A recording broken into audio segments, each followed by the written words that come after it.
first. I swear to God, if it's the last thing I do, I'm gonna get my hands around your throat.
Don't wanna fall in love, I just wanna get fucked. Shoveling mountains, a terrible stuff.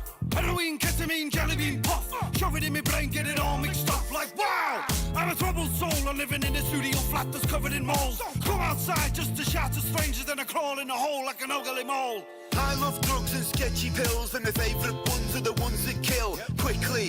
When I go when my loved ones miss me, well the answer's no. Chuck my corpse in a big main road, turn my head to a powdered skull. Let rain pour, turn that to mulch, and that's the last scene of the Patrick Show. I sniff glue gun paste, now my face is plastic. Having a gangbang to Jackson 5. Right, I'm a ratchet guy. Lost my wife for a black goodbye. No, don't talk to me unless it's an emergency. I gotta take a number 3. That's a piss and a shit and a wank in a tree. I said, hello there, can I fill your hole? She took one look and she told me no. I got a wife at home and she hates me. I sleep outside cause she makes me. Big bowl of the cocaine, that's me breakfast. I tried crack once, I just wanted to test it and I'm hooked now. I could marry my pipe, my wife wouldn't care, she just wants me to die. It's party time, get your drugs out. If you wanna make love, get your muffs out. It's party time, get your drugs out. Do you wanna make love to a sad old man? It's party time, get your drugs out. If you wanna make love, get your muffs out. It's party time, get your drugs out. Do you wanna make love to a sad old man? I said a hip, a hop, a hip, I dip my dick in the salsa dip on a Taco Tuesday. Get a splash on your boob legs. Yes. Feel free to say no. Bald bean and full of beans. I got a Yamaha keyboard drum machine. But I like a patch on my dungarees. I said, girl, can I get your number, please? Hang myself in the neighbour's garden. When he comes back, that's a nice surprise. Let the darkness just take your soul. Listen up, child, close your eyes. Just pull it out, don't cut me hair. Take my face, stub a cig right there. I'm a dirty, wretched man. Call me granddad, cause I fucked your nan. What's the worth? Fuck the universe till it hurts. I'm not used to these kinds of mental health issues. I just want to live in a church and find peace upon my brain. Jesus, please just stop me pain. I know you think that this is a game, but it's not. Now watch me walk away. I'm a love machine, I don't know when to stop. I got a mouth strap here that can make me cock. Pink and red with a mighty blues. In the club too, stepping with my black school shoes. Lunch and meat in my bootcut jeans. Chuck it on bread with a bit of numb cheese. Taste it, would you like your bite? Give the clap to your wife and a wave goodnight. It's party time, get your drugs out. If you wanna make love, get your muffs out. It's party time, get your drugs out. Do you wanna make love to a sad old man? It's party time, get your drugs out. If you wanna make love, get your muffs out. It's party time, get your drugs out. Do you wanna make love to a sad old man? Do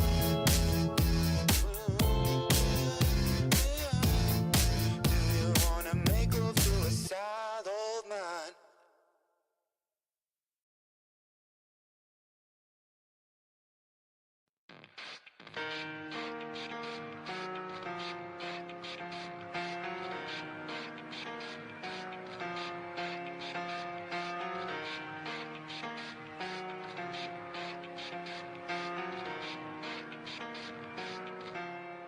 Just want one game. I don't know why. I bought a PS5 with no games to buy. Keep that in mind. They designed this drive to improve loading times. That's all I know. Console exclusives are key. Watch them fly by as they put the PC. Lose exclusives at the end of the gen. I have no games to play. It's so unfair. Didn't look out below. Throw my console right out the window. Try to hold on, but I didn't even know I wasted it all just to watch movies. I spend all my time inside. Now the launch time has died. All I see are ports, just like the PS3. It's reminding me of a memory of a time when I cried so hard for games at launch. But in the end, it's just got no games but PS Plus and paid so much. But in the end, it's just got no games. One game, I don't know why. That feels so hard to get. I just want to buy new games to try while confined inside, but it serves to remind that I bought this brick in spite of the people who had told me not to buy a new console on release. Remembering all the good times with Sony, I'm surprised it got so. Things aren't the way they were before.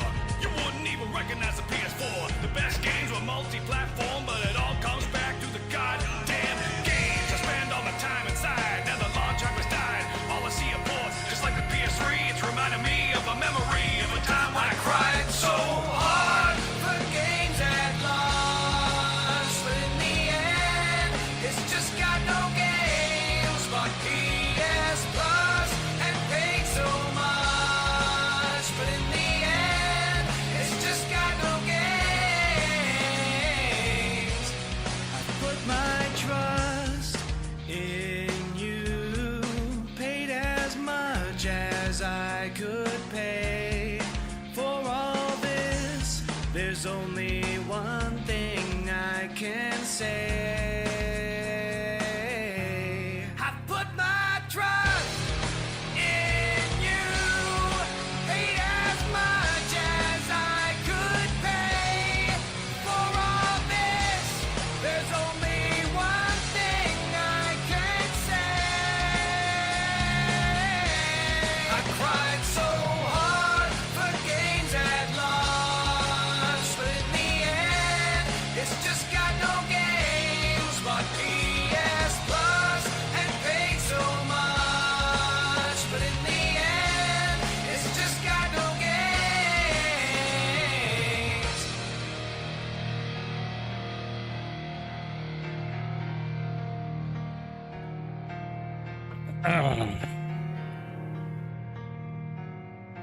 Did you like that one, chat?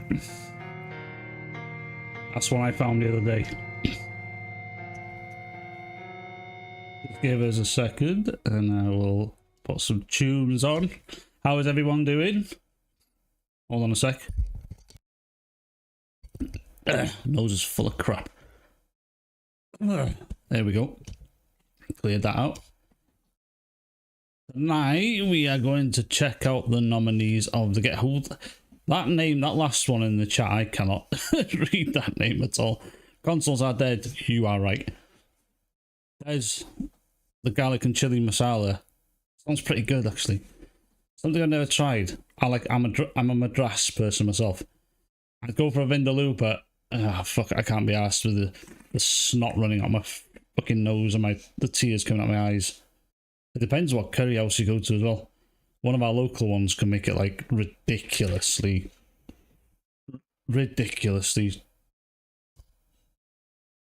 hot. No, that's not what I wanted. Excuse me, chat. I just had a pizza. Oh, that's not the one I wanted. The ones that know I have a pizza every Saturday night. Then I regret the fucker. Tunes on in the background. Here we go. ADX, that fucking comment earlier was fucking hilarious. But massive respect though. I don't mean self-promote shamelessly, but I am nerdcore artist. Make a new metal song about the modern state of games. Where this developer's company. Well, you make some JDX. If you do, send over, fucking post a link in my Discord or something. I've got a self-promotion section in the Discord even. Discord should be in the link. Should be in the description. Fucking self-promote away, wait, mate, I don't care. Stevie, how's it going?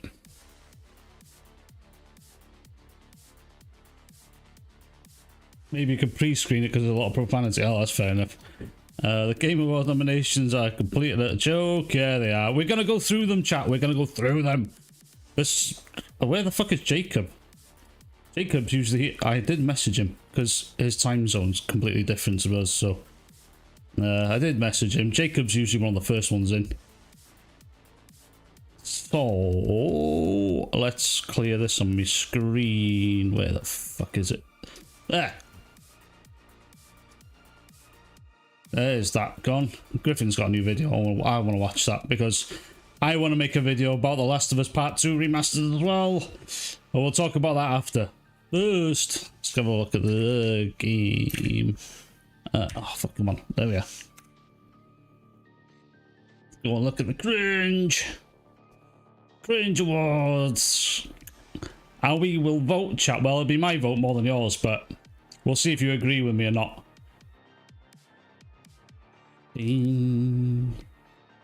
That is taking up all the fucking screen. Hold on a second. Oh, that's my dumb ass. Wait a minute. I just need to adjust the screen here. But there we are. That's not the one I wanted. My stream has fucked up more than once. Just at the beginning. There we go. There we go. We see Jeff's mug there. My sound had somehow defaulted to just no sound earlier as well, so it fucked up at the beginning. Oh, I gotta love OBS sometimes. Okay, yeah, no worries, GDX. If you want to self-promote, do it. I love Alex's Discord and Fratanga's Discord because they've got like self-promotion bits in there. And that's the reason why most of you guys probably found me, to be fair. And I gotta thank them for it. One day, if I get to talk to them properly. The Game Awards website, show updates, no. Vote now! I hope I don't have to sign into this bullshit. This guy, I have no idea what to call you, but I'd rather have an enema than watch the Game Awards. I only watch it for the cringe and to see what kind of salt is going to provide. And no matter what happens, there will be salt. So if Spider-Man 2 does win, doesn't win, there'll be salt. because we'll have ponies just acting like children on Twitter. So it is nice to see. I mean, you see fucking someone like MBG jumping out of their chair just because their favorite game won. It's only good for that. It is true. It is true. It is true. So, start voting. Please don't have to. Here we go. Game of the year. It starts with game of the year.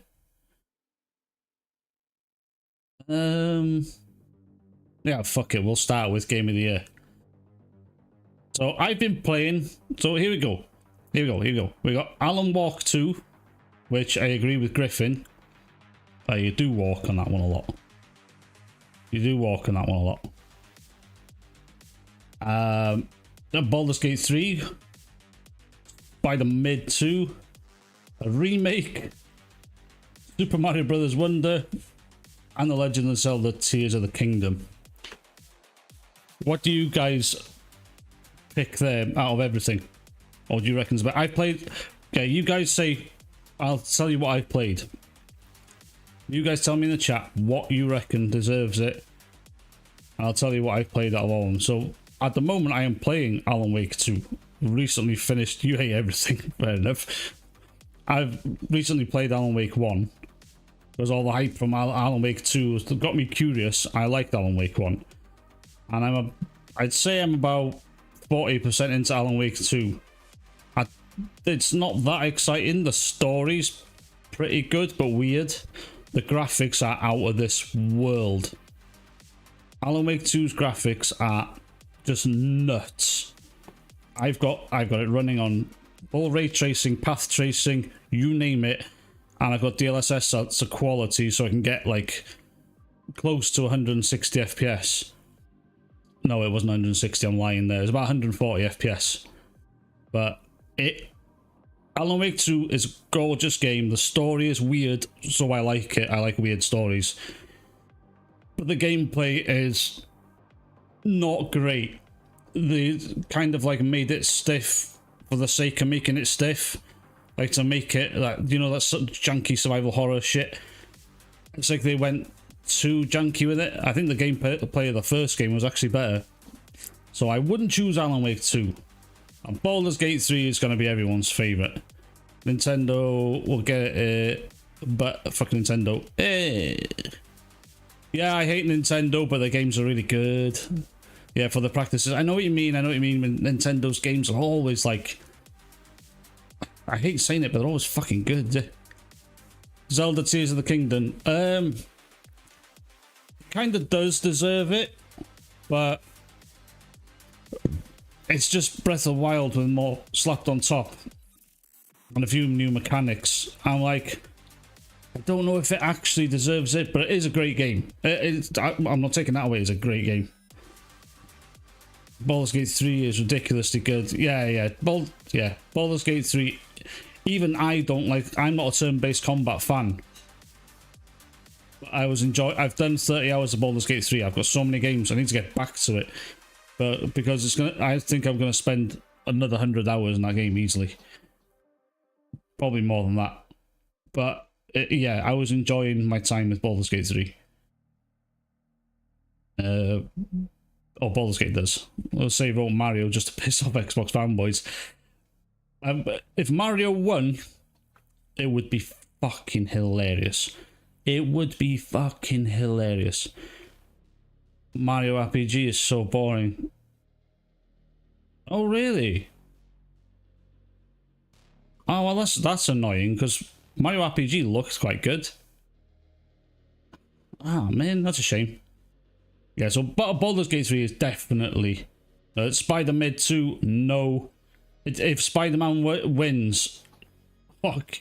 Like, I don't believe in the bias bullshit all the way. There is a media bias there, like your IGNs and all them wankers. They love PlayStation games. I got something to show about that. Oh, The Last of Us 2. We better get on with this because I want to show some fucking Last of Us 2 salt in a minute. Oh, it's good. Disappointing young Lily Jow snub. Oh my god, I don't know who Lily is, but I'd have loved to see Young Year's voice on that on the voice actors on us. Don't give Nintendo money for it. I know. So Spider-Man 2, for all the woke bullshit they've put in there, yeah. And I liked Spider-Man 1, well, 2018, and Miles Morales. I'm not. I am waiting for the super sale of that one when it comes on PC. So Resident Evil 4, Spider-Man 2's out for me. Resident Evil 4, fantastic. Absolutely loved it. And I didn't like the original Resident Evil 4, but the remake was so fucking good. But it should be in its own, like, there should be a remakes category at this point. There's so many of them.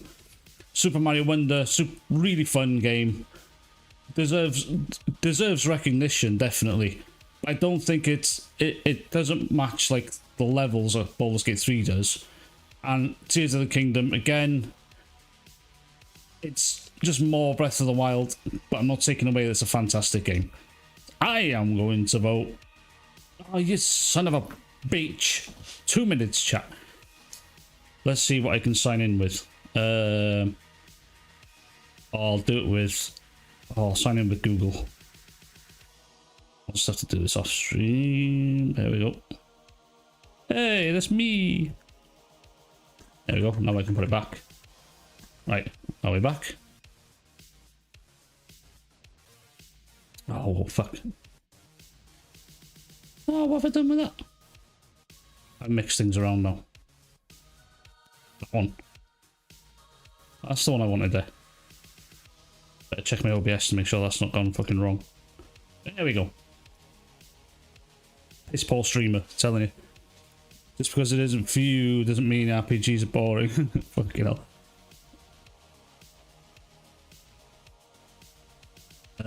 Did I miss some chats here? Ada Wong is new voice actor. So is Leon. Well, no, sorry. Isn't Ada and Leon the ones from the Resident Evil 2 remake? Sure, they're the same voice actors. The casual action adventure crowd thinks RPGs are boring.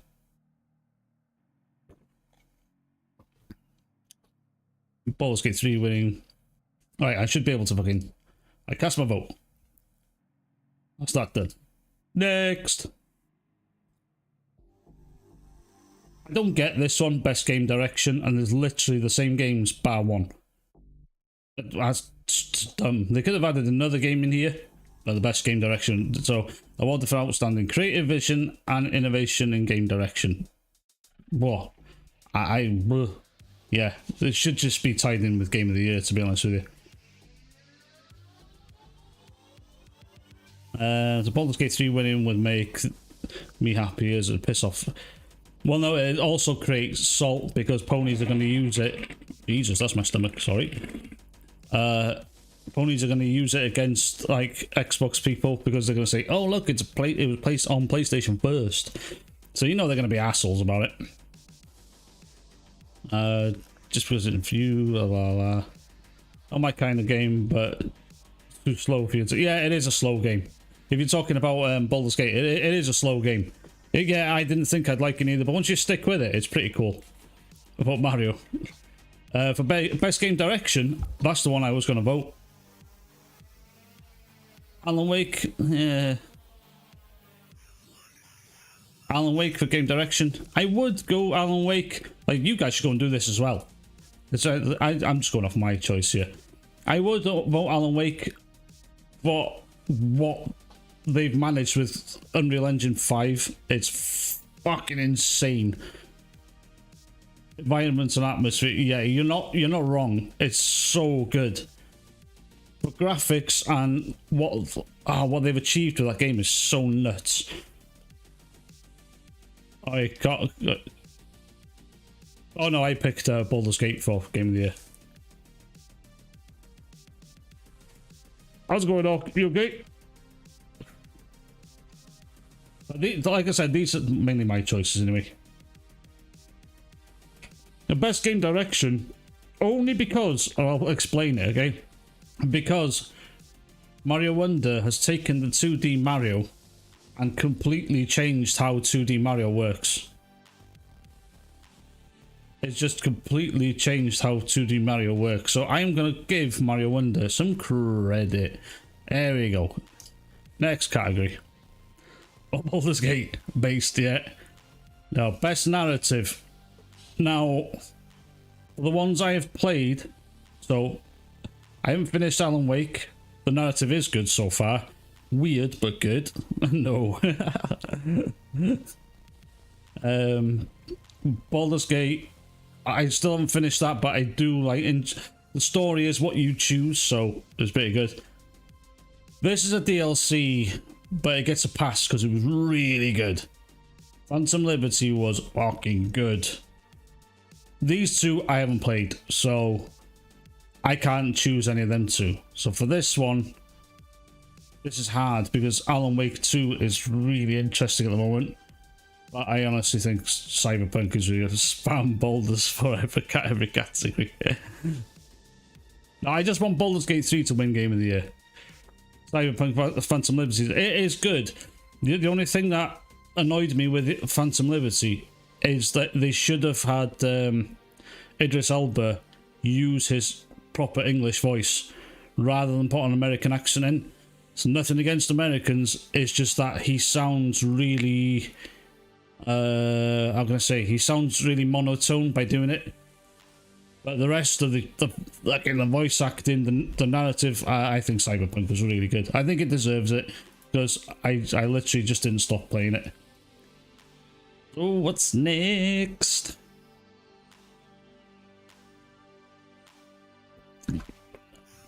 Five out of 6 games in the main don't deserve to be more. Yeah, I know what you mean. Yeah, there's a lot of fucking bullshit in there. I'm really surprised that Starfield only got like 1 nomination. That's weird. That's really weird. So best art direction, I am going to be very biased on this one. I am going to be horribly biased on this one. Okay, I'm about halfway through this one. I played that one. I'm playing this one. I'm nearly finished on that one. This one I'm going for the platinum. Liza P is going for the platinum for me, and it's a strong bias for me here. Yeah, so Liza P would get Game of the Year for me, but it wasn't up there. I actually love. You gotta be kidding me! Pick Mario Wonder for this? No. I like Mario Wonder, but you didn't see Hi-Fi. I don't know. For me personally, I'm hugely. A lot of people. I like Hi-Fi Rush. I really enjoyed it. I do like the art direction, but Liza P just fucking awesome. You really like Hi-Fi Rush. Now it's gotta be my bias on this one. This is mine. I hope they win something. I don't think they will. I think a lot of people are gonna go ahead and pick like other things. Best score of music. Hey. Gotta be Hi-Fi Rush. Gotta be Hi-Fi Rush. You're voting right now. Yeah. You're killing us. It's supposed to be on the CV. No. When my games come up, I'm gonna be biased. Link it. Link what now? The voting site. Final Fantasy. I don't know what the soundtrack is like. I've never played it. I know a lot of the old school Final Fantasy soundtracks are on there, but I've never played Final Fantasy 16. And I'm going to wait until it comes out on PC as well, because it runs like fucking turd on PlayStation. Mind you, Square Enix PC ports are not that good neither. So I actually Hi-Fi Rush because I really enjoyed the music. And the song that sold it for me is The Prodigy. They put The Prodigy in there. The hell's the song called? Don't remember. But yeah, anyway. I'm going to go for Hi-Fi Rush for that one. It deserves something at least. Best audio design. This one is easy. This one is so easy. You guys played the Dead Space remake. The Dead Space remake audio design is nuts. It is absolutely nuts. Alan Wake one's really good as well. Don't know about Spider-Man. It was good in Resident Evil 4. Really good in Hi-Fi Rush as well. But I cannot deny that Dead Space fucking nuts sound design. You're playing that, you play it on headphones. So let's go.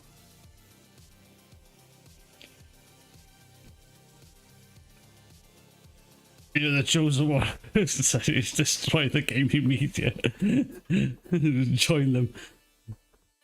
Oh no, hang on. The gaming media ain't choosing fucking Eliza P, and I know that for a fact. But I did choose Hi-Fi Rush on best music. Best performance. Don't know what he sounds like. Cameron Monaghan, I think he was good. I haven't played Jedi Survivor, but I think he was really good on Jedi Fallen Order. Idris, I would love to vote Idris, but I'm sorry, your performance wasn't that good.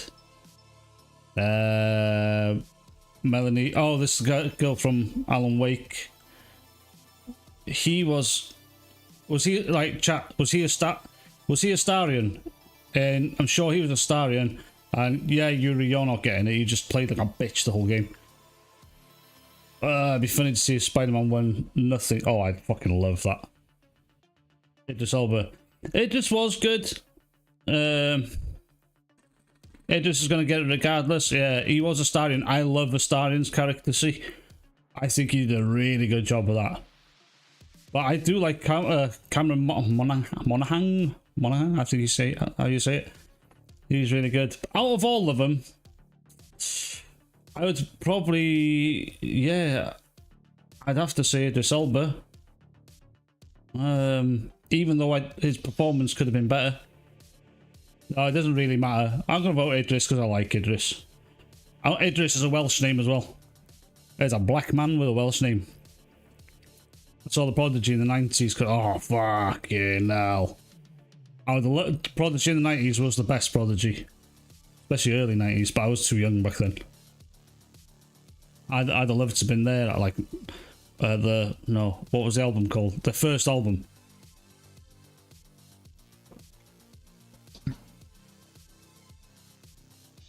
Guys, if you saw them in the 90s, how fucking old are you? Innovation and accessibility. I have no idea. Oh, hang on. I've played Street Fighter 6. I've played Hi-Fi Rush. I don't use accessibility options, so I just leave them the way they are.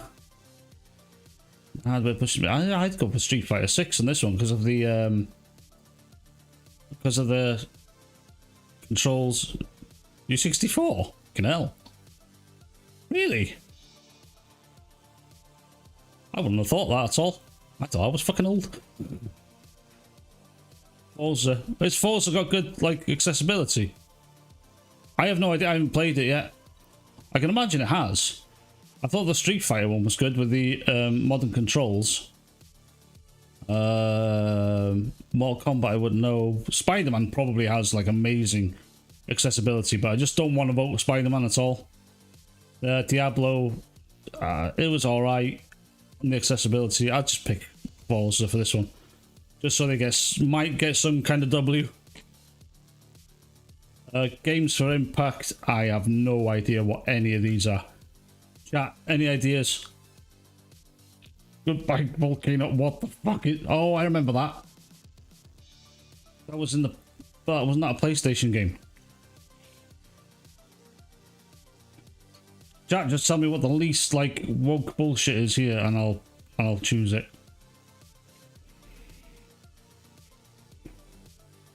Yeah, it's dumbed down for gameplay for 3-year-old children. Oh, fair enough.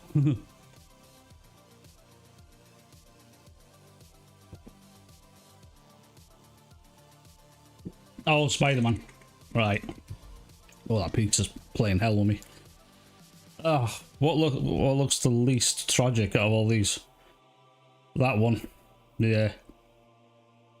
I really don't care about that one. Best ongoing. That shouldn't be here. I think that's been noted in a lot of places. Fortnite, Genshin Impact, and Apex Legends.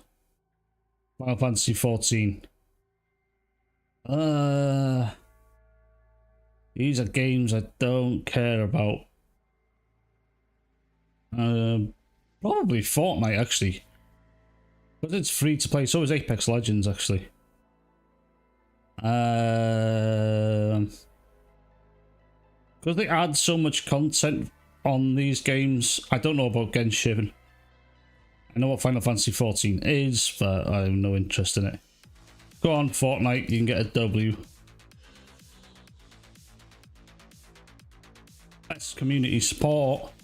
Recognizing the game for outstanding community support. Right? Destiny 2. Yeah. Well, that's got to be gold. No Man's Sky would be a good one there. No Man's Sky did like the unthinkable.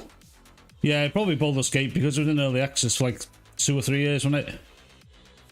No Man's Sky did the unthinkable. Fair play, but it's been out for ages, and Baldur's Gate 3 deserves more recognition.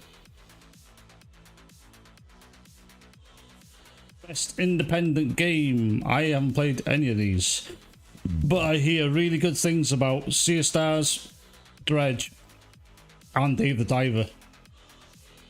Anyone in chat played any of these? I heard really good things about Sea of Stars.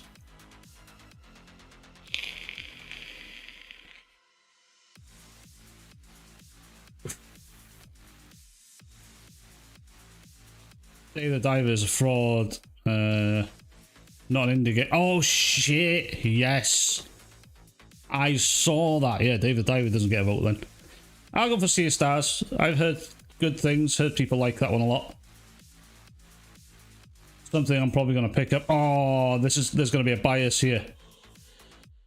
This has got best debut in what the fuck? Literally 2 of the same characters, same categories. That's gonna be Pizza. Yeah, that's gonna be Pizza Tower. If you haven't played Pizza Tower, you definitely should. Best mobile game, literally don't care. Honkai Star Rail, Monster Hunter, Hello Kitty. Because nobody else is gonna vote for it. Best VR, AR, Gran Turismo, Rise and Call Mountain, Humanity, Synapse. That Synapse looks really... I haven't got VR. I would like to try VR sometime, properly. That looks actually really cool. And the awards for the worst CGA goes to 2023, yeah. I'd go for Resident Evil. Even though I think it's a bad Resident Evil game, but it's still a good game. I don't know. It's a good game, but it's a bad Resident Evil game. Best action game. This is a really hard category for me. This is so hard because amazing game, Armored Core 6. I haven't played Dead Island, but I've heard good things. Ghost Runner 2 is really good. That's what this soundtrack's from. Hi-Fi Rush is a good game. Remnant 2 is fucking amazing. But it's gotta be known. Armored Core 6. Actually, Armored Core 6 is like a flawless game. Best action adventure. I wouldn't call that action adventure. Fair enough. But there's a lot more story in there. That one, I haven't played Jedi Survivor until they fixed the PC port. Legend of Zelda Tears of the Kingdom. What's got action adventure?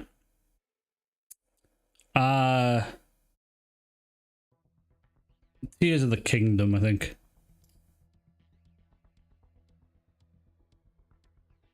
Best RPG. I love you, Liza P, but you shouldn't be in this category at all.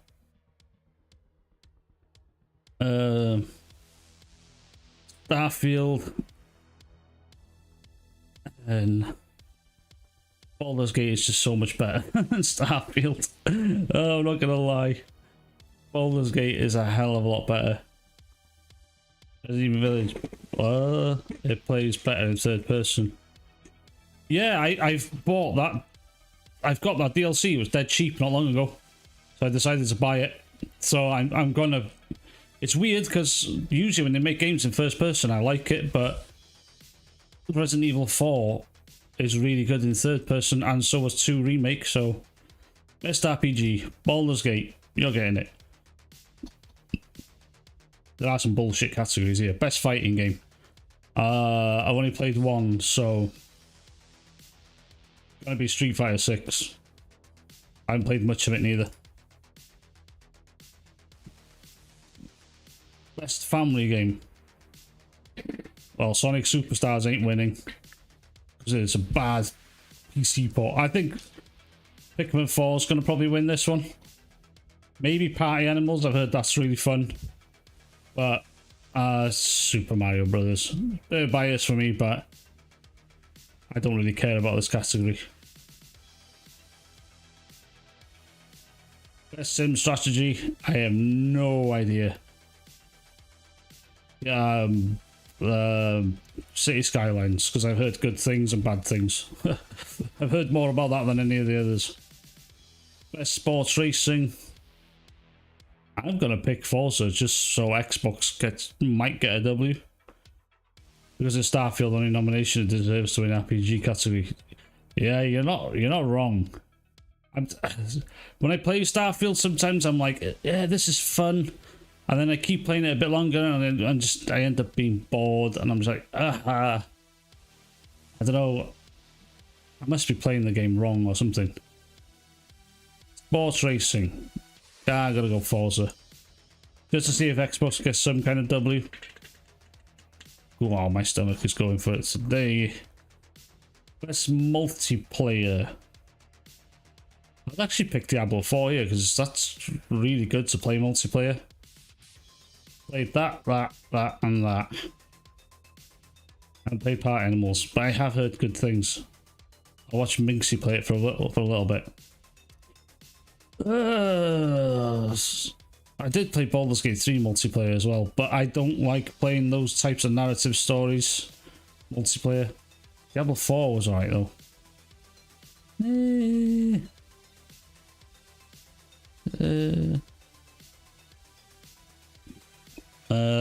Don't do fast travel to planets, walk. Hey, the game is better if you just slow down. Oh really? Yeah, that might be it. I'm just kidding. Fast travel, like choosing my destination and fast traveling everywhere. That might be the problem. It's the best multiplayer. I would say Street Fighter, just because it's competitive. So is probably Diablo, maybe competitive. I don't know. I got that one because I like the competitive nature of it. Best adaptation. I'm gonna go Castlevania. Mainly because it probably deserves to. The Last of Us was good. I haven't seen the Mario movie yet, but I heard it's pretty good. I haven't seen Twisted Metal. Not ever going to watch Gran Turismo. I'll say Castlevania because I'd seen season 1 and I kind of enjoyed it. I need to watch the rest of it really. Let's get Castlevania. Give Castlevania a W. Most anticipated game. Second, Star Wars, Like a Dragon, Hades. Oh, Hades 2. I really like Hades 2. I know Final Fantasy VII Rebirth's going to win this one. I didn't vote most of the categories, especially the what? The libtard ones. Which ones are the libtard BS ones? So I'm going to go for Hades 2 there because I know for a fact Final Fantasy VII Rebirth's going to... I haven't even played the remake yet, so I played Hades 1. I like Hades 1. Content Creator of the Year. Where's me? I don't know who the fuck any of these are. I have no idea who any of these... No, I haven't got a clue. I don't anticipate any of them. No, that's true. I'm just picking one out of everything, and yeah, that one because you've got a fucking VTuber model.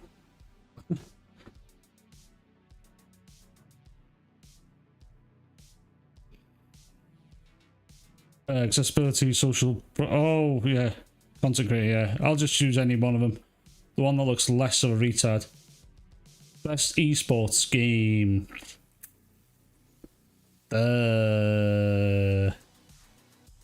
I don't really know. I don't follow esports that much. Except for Rocket League sometimes. I go for Counter-Strike because I play some Counter-Strike, but I'm bad at it. I'm bad at it. Best esports athlete. Oh, come on. That's like calling me an athlete. Fucking disabled fat lump. Jesus Christ, I don't know. Which one looks least of a nerd out of a lot of them?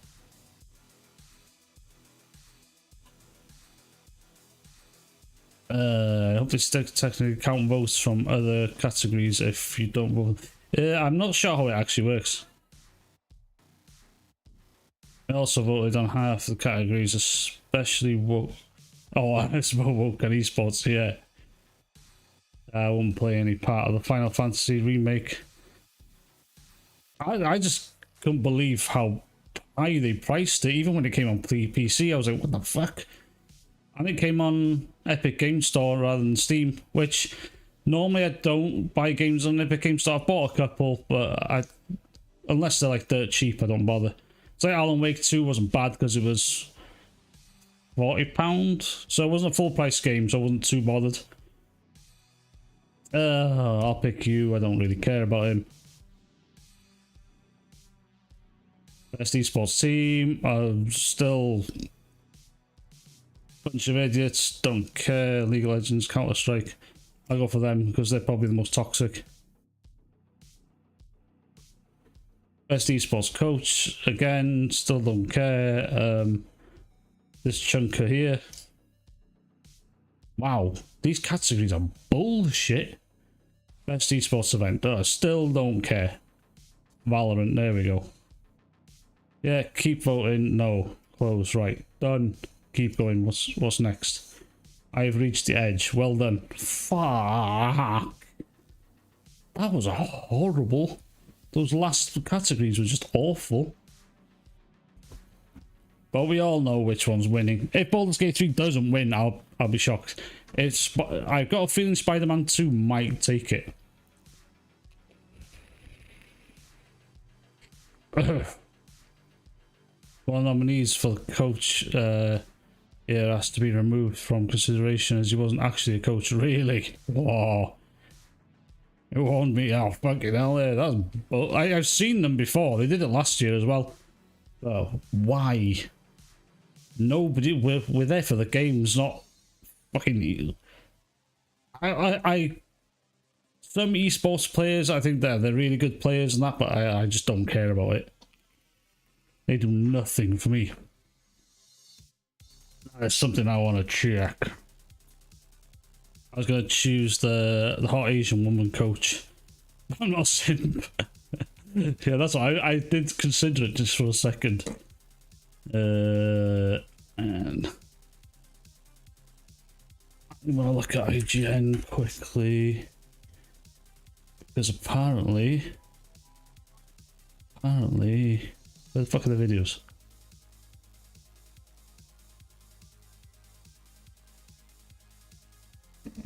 Is this just it? Jesus Christ, this doesn't stop tonight. So, look at this. I seen this on Twitter earlier. It was a different number. Holy shit, that ratio. Oh, that's amazing.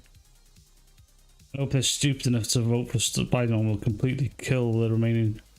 Yeah, Jeff Keighley's gonna get criticised. Oh, fuck.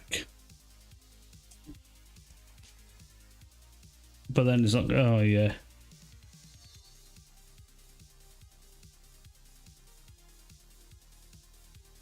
You stand by this. I was into everything legitimate before I was considered cool. Esports included. You used to compete? Really? What game did you used to play? What game was your best one even? It was significant in Counter-Strike 2 guy XCQZZX. Oh, no way. Well. Boys, look at this dislike ratio. I gotta screenshot that.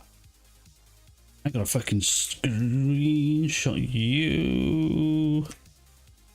That's a fucking ratio. And another one I think was Game... What? Yeah. The GameSpot. They put the trailer up as well. Oh. Yeah. Get fucked. Get fucked. Nobody wants The Last of Us. I had to actually boot up The Last of Us Part 2. Downloaded it last night when I heard the news. Booted it up this morning just to get some footage. Because they're remastering it. And it runs at a pretty high resolution because it looks good on my TV. And at 60 FPS, there's even an option to toggle 60 FPS.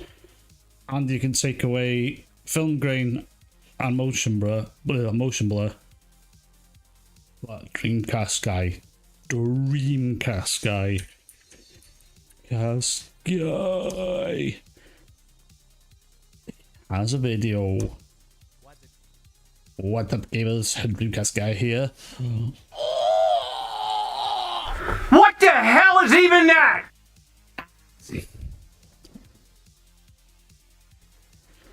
Played Splitgate as well. Oh! BO2. What's BO2? Splitgate was actually a fun game. I wasn't good. I'm not good at them games at all. I like playing them. I don't care if I win or lose sort of thing, but I can get a bit angry and salty. Splitgate's a really fun game. Don't need to remaster any of the 8th gen movie games. No. Well, this is the thing. If you boot up The Last of Us Part 2 on a PS5 now, honest to God, I was there this morning just pissing about in it. What's it, Gabriel? Just pissing about in it, just getting the footage I needed. And you'd be hard pressed to find a game that looks better than it now. It looks really good for a PS4 game. Runs really well on a PS5. I don't know why the hell they feel the need to remaster it even.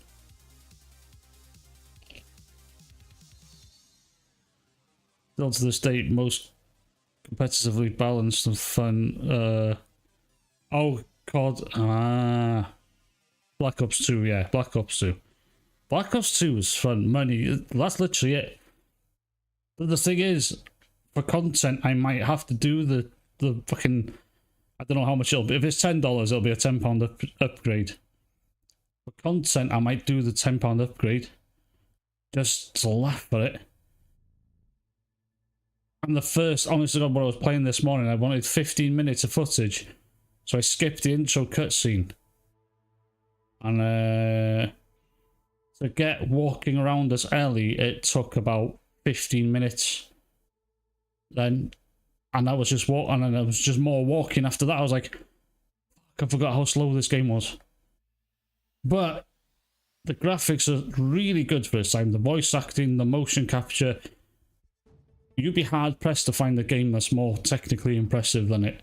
Now, there is some, obviously, but for its time, it's a fucking good looking game.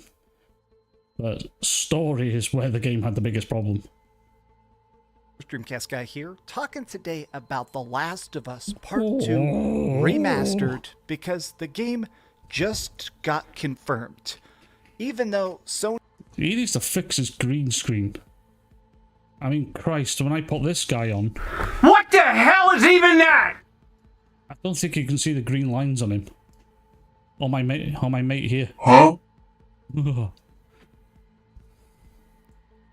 Wouldn't surprise me if Sony eventually started charging all the... This is... I'll get to my point in a minute. Because... The game I was talking about earlier, the cat here. I love the cat one. It just gets me all the time.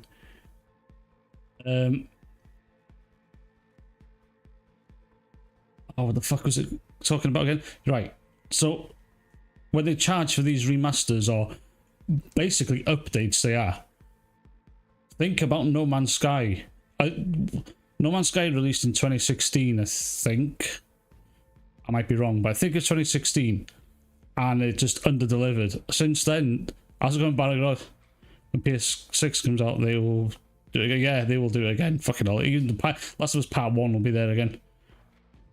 But why don't they learn lessons from things like No Man's Sky and get into like consumers or customers' good graces by just saying, listen, we're putting out a remaster update. Like, if you've already got the game, you get it for free. You know what I mean? It's like No Man's Sky put out free content over the years. Didn't want any more money and more people started buying the game because it actually got good, or people that like that type of games and wanted to play it.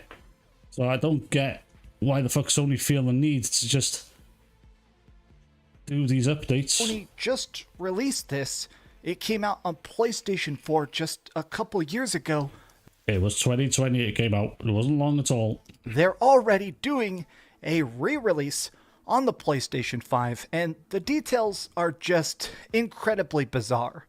I'll admit it, I'm incredibly excited to read the comment section on this one because even now, I don't fully know how to think. Oh, look at his face there. I need that as a thumbnail. Hold on. Incredibly bizarre. I'll admit it, I'm incredibly excited to read the comment section on this one because Comments. even now, I don't fully know. Look at his fucking face. All the stuff that said it added in the remaster could easily been. See. Things I'll talk about that when he gets there. I mean, I've seen a bit of this earlier. I think they might have a new game of the year. Oh my god, yeah. Just play the Master System, yeah. The thing is, The Last of Us 2 Remastered will come out next year, I think. Yeah, January. Let's see if there's a nomination next year in the Game Awards. Seems like such an unneeded upgrade, but at the very least, I'm curious. Let's take a look at the details, the release date, and the, well, thankfully, low price tag. Hi, if you enjoyed this video, be sure to give it a like and subscribe if you haven't already. So here it is, from the official PlayStation Twitter account. I don't know why they're releasing a big... So here, The Last of Us 2 Remastered launches January 19th, PS5. Bringing with it is a roguelike survival mode, which that sounds quite interesting to me. I like roguelike type stuff. Previously cut lost levels, tech improvements, upgrade path for PS4 owners. So there isn't much. Things they could have just added as an update, but I think a lot of this is cut content from what was supposed to be The Last of Us 2 factions. This is definitely cut content from The Last of Us 2 factions.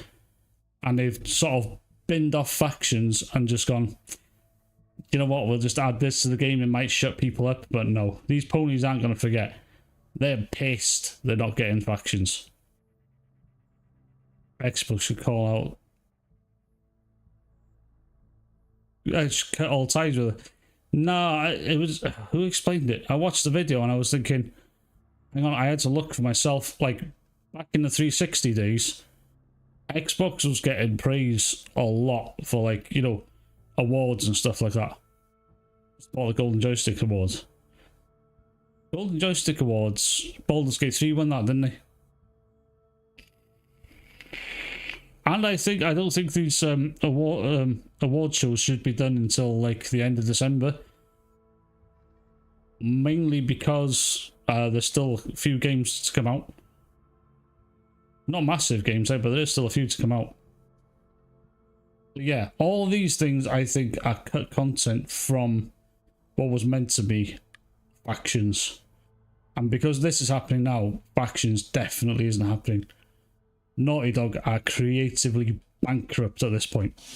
They don't even know what to do anymore. They should just forget about The Last of Us and start making a new game. Even if it is a walking simulator like the rest of the games. Esper Starfield won the platform award for Xbox. Really? Oh shit, yeah. Sorry, I did see that, yeah. Yeah, at least they won there. But for some weird reason, the Jeff Keighley show is the one everyone wants to turn to. I don't understand why. Probably the one that's got the most money pumped into it. Press drop at 7 p.m. on a Friday, but here we go.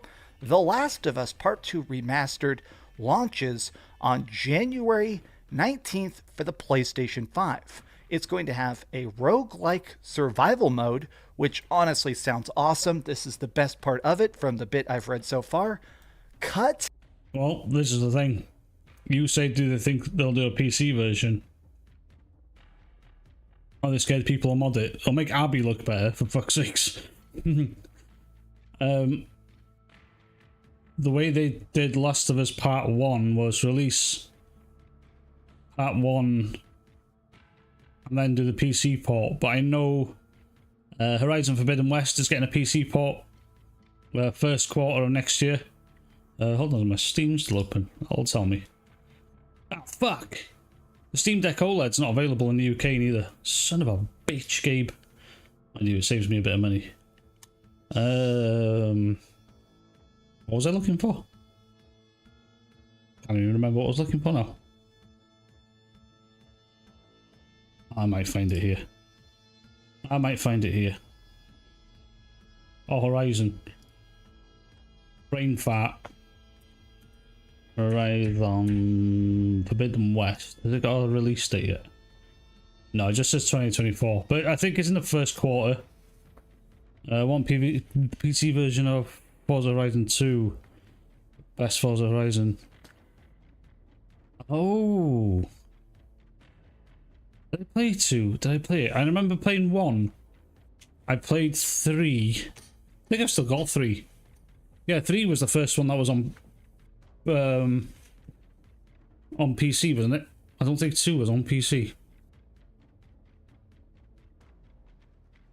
Play Anywhere was the thing. Has no music license anymore. To emulate it. Wasn't it on 360?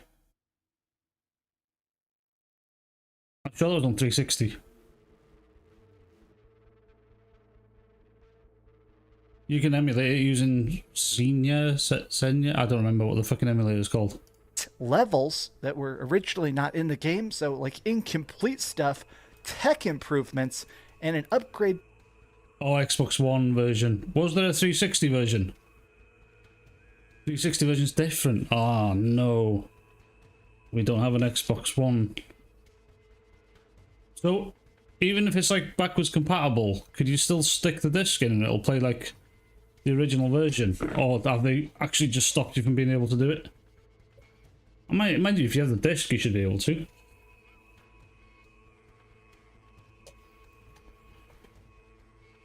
Path for PS4 owners. Now, I want to go through this bit by bit. They did release a huge article that we're going to look at, but I actually wanted to take a look at this first. So, I love roguelikes. The idea of Last of Us Part 2 Remastered. No return mode details. All new roguelike survival mode. Choose from a host of playable characters, both new and returning. Dina and Lev confirmed. Who the fuck was Lev? I can't remember who Lev was. Must have been in the first game.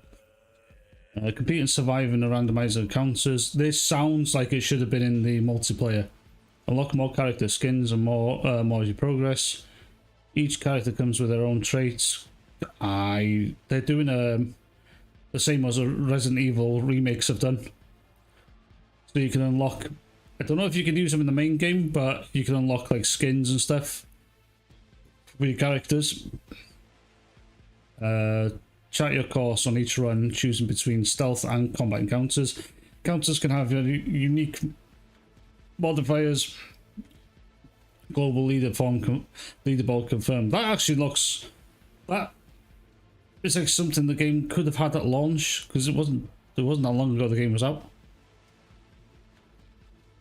If you get a disc, you can play on Series consoles. Yeah. See, have you got a Series X? I'll say if you can, fucking just get a copy on eBay. At least then you get all the licensed music. That's the shit thing about games with licensed music. Licensed music. Once that license is done or it's over, it gets fucking yeeted from existence. They do it with the Tony Hawk remake, the Tony Hawk Pro Skater 1 and 2 remake. Some of the licensed tracks are back, not all of them. Which is annoying because that had a really good soundtrack. That was a decent remake as well. Jesus Christ. That was a good remake as well. So GTA, what about the GTA Trilogy fucking Disaster remake? Did that still have his music? How's it going, Jacob? I did message you earlier. I was wondering where the hell you were. Were you with a lady friend? You forgot about me. Oh, dude, see me, the COD games are on sale on Steam at the moment, but they're still like £15. I was just like, fuck, these are still too expensive. They don't sell anymore, but you can still play the music if you got the disc. Yeah, you could probably find the. If you've got an Xbox, you can probably find it somewhere. Definitely, you can find it somewhere. I'm trying to make the mod work. Oh, for what game? What game are you playing? It's all a sale, hence why I got it. Yeah, I was pissed off because I want to play World at War again. World at War was one of my favourites. I've got Black Ops 1. I want Black Ops 2 again. Black Ops 2 is another good one. Modern Warfare 1, 2 and 3. Those are the only ones I really want to replay. None of the others, because they were like main stories. After Black Ops 2, the Treyarch ones just went to dog shit. And after Modern Warfare 3, there's just nothing good, like Ghosts, and that was fucking awful. Oh, Half-Life 2. I got Half-Life 2 for like less than £1. I saw it and I went, Jesus Christ, I haven't had Half-Life 2 in ages. We used to have it on disc years ago. I mean years ago. So I've forgotten about it. Are you saying, someone said they were playing Half-Life 1. Like, the best way to play Half-Life 1 is play Black Mesa. Forza Horizon 2 is at CX for £8. That's not bad. That's not bad. Oh, are you from the UK or US? Probably told me before, but I don't remember. But yeah, it's definitely worth looking at websites to get these old games back, because I love that with what you can do with Xbox. Just pop in an old game and off you go. That's probably the only reason I'd buy an Xbox and get my old game collection back. I wouldn't mind that. Randomized elements, having to get different upgrades, leveling characters, leveling weapons, 25 quid at Amazon. Wow. Shit. That's expensive, eh? eventually dying off and having to restart. I'm very obsessed with roguelikes. This is a roguelike survival mode built into Last of Us Part 2 Remastered, which this is such a just absolutely insane idea on paper that if this works, I'm actually going to be very impressed. That could actually be a fun mode. I know it's The Last of Us Part 2, but that could actually be quite a fun mode. I might have to buy this update just to see what... No, I won't. I want to see what it's like on fucking YouTube videos first, because enough of these ponies are going to make videos about it. You get to choose from a host of playable characters, both new and returning. Dina and Lev confirmed. Compete and survive in randomized encounters. Oh, Jacob, you missed the Game Award, my nominations for the Game Awards. Oh, not the nominations, my picks. Mind you can rewatch it later anyway. Sony released a remake of Dreamcast Jumps for Joy. He said on Twitter he's annoyed with it. Not annoyed with it, he said, like, this is an L for Sony. I was like... But in this one, he's like... In this video, I think he's just mixed about it. Unlock more characters, skins, and more as you progress. Each character comes with their own traits. Chart your own course on a run, choosing between stealth and combat encounters. Encounters have unique modifiers and global leaderboards confirmed. This sounds legit. It would be great if they did all this and just gave you it for free. If you guys go on the Sony... I'll find it in a minute. It's the actual Sony blog post. Have you ruined gaming for eons for everybody with this fix? Actually kind of blown away because I've made previous videos actually talking against the idea of a Last of Us Part 2 Remastered because I didn't realize it would have completely new stuff like this.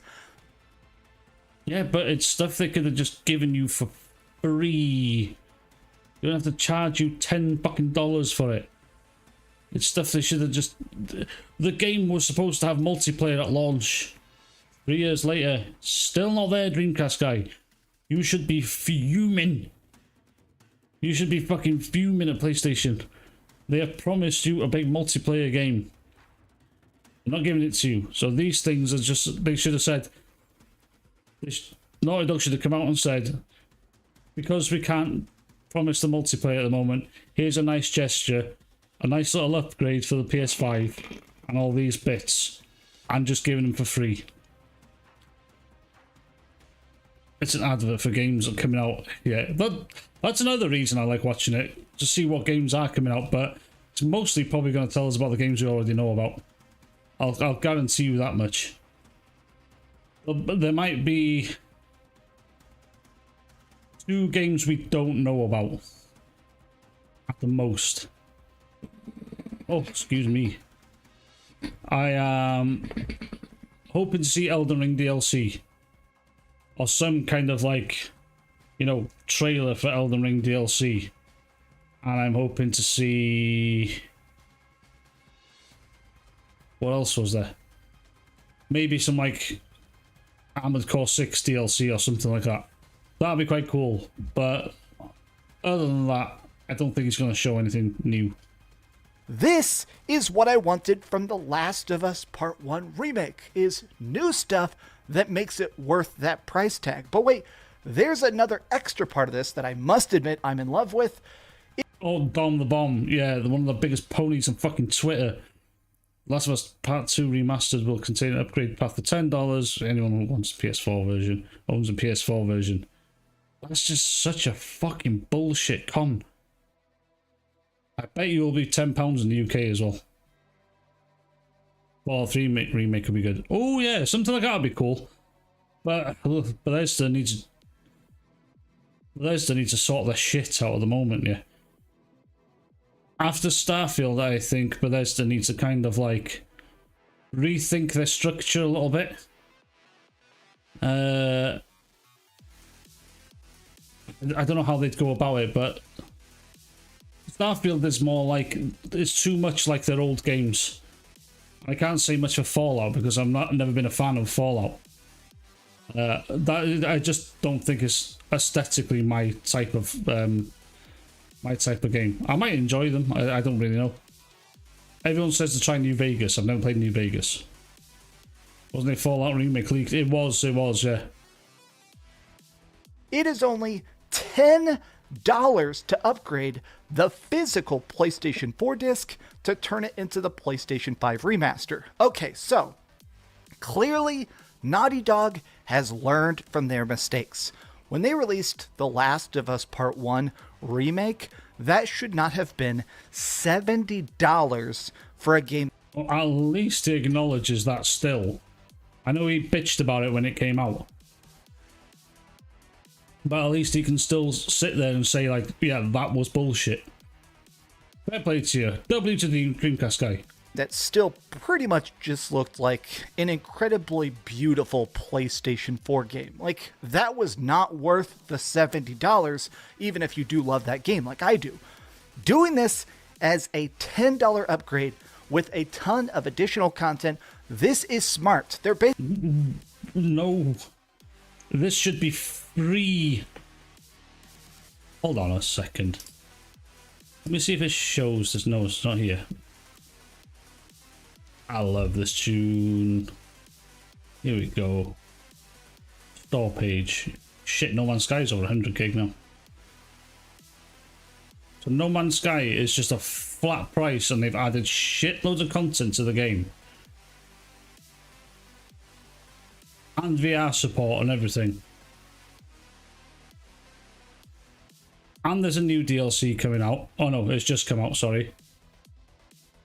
And I didn't charge jack shit for it, just the one price of entry. Yeah. Yeah. This is just a con. It's only get fucked. Because if they think however many units this game sold, if they can get at least half of them to pay for it, so say it's 5 million, they'll get some monies. That's all it is. It's a quick cash grab. That's all it is.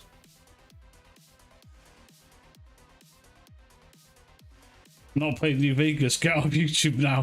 Do you know what? I've got it as well. I got it free on Epic Game Store. No, I didn't. I got it on Twitch Prime. I think it might be on my... It's either on my Epic Game Store or GOG account. I'm not sure. I've got quite a few on my GOG account. I just never downloaded. They want to make a remake. Do Ape Escape. No. I think they should remake Banjo-Kazooie and just make the controls more modernized. I'd love that. Banjo-Kazooie is amazing. Basically saying, we've already got your money, we're already knowing your fans, here's the cheapest path so everybody will want to do it. Everybody that has a copy of this and a... No, the cheapest path would be fucking free. Free would be the cheapest path. Just to say sorry for not bringing the multiplayer up. Nah, let modders make a remake of Fallout 4's engine. Yeah. Yeah, that's true. PlayStation 5 is going to pay that $10. Like, why not? But I want to take a look at the article itself here. Re-experience or discover for the first time Ellie and Abby's emotional journey with a bunch of golf clubs. Okay, so lots of... Like they said, there's a bunch of golf clubs. There's one scene where Abby fucks up Joel with a golf club and that's it. I have a copy of New Vegas on Steam, GOG, Xbox, just in case. Really? Wow. Everybody says New Vegas is the best one. I don't know why, though. I know Obsidian made it and not Bethesda. Maybe that's why it's good. But I also hear it's a fucking mess. Like, the vanilla version's a bit of a mess. Like, you need to play it with mods. A blah-de-blah here. I'm actually kind of shocked that they're releasing this, to be honest. Oh, yeah. Okay, you see Joel with the guitar there. So I played... fuck. Joel with the guitar here gave me an idea. So when I was playing the intro to the game earlier, it gave me an idea for the intro, but I don't know if it'll work yet. And you're going to hear a bad singing voice, a very bad one, in my next video. Someone's going to mod the golf club of the female to... Yeah. Huge dildo slapping him in the face. Shocked that they're releasing this, to be honest, because it does have some upscaled 4K resolution, better performance, better unlocked frame rate. So we will get... Let me read that.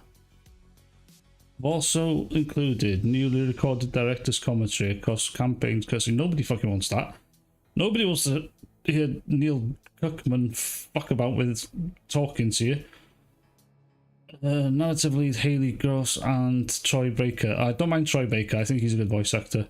Ashley Johnson. I don't know who she is. And Laura Bailey. Don't know who she is.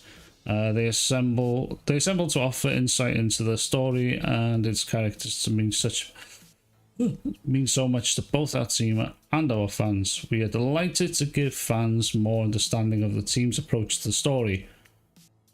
Actually, it might be worth playing with the director's commentary to see what they were thinking when they actually fucking wrote the story. The Last of Us Part 2 Remastered will feature enhanced graphics, include native 4K output. Press X to doubt on that one. Infidelity mode and 1440p upscaled to 4K in performance mode and an unlocked frame rate option for TVs, support with VRR, increased texture resolution, increased level of detail distances, improved shadow quality, animation sampling rate, and more. Brings a... I'll have to see it to believe it. I hope Digital Foundry, even though I don't like Digital Foundry much, but they got the fucking tools to see if this is going to be complete bullshit. Because a native 4K doesn't sound like it's going to be a thing. I tried 3 and I never got into gameplay sucks, but I played 4 for 800 hours. Oh, 800 hours. That's a lot. I'm also not into the franchise at all. A big Elder Scrolls fan. Yeah, I prefer the Elder Scrolls, but I think Dark Souls wrecked the Elder Scrolls for me. Or the Dark Souls franchise wrecked it. Because Dark Souls actually has good combat. Elder Scrolls doesn't. I still think they do a prequel to The Last of Us about Joel. Hey, you know what?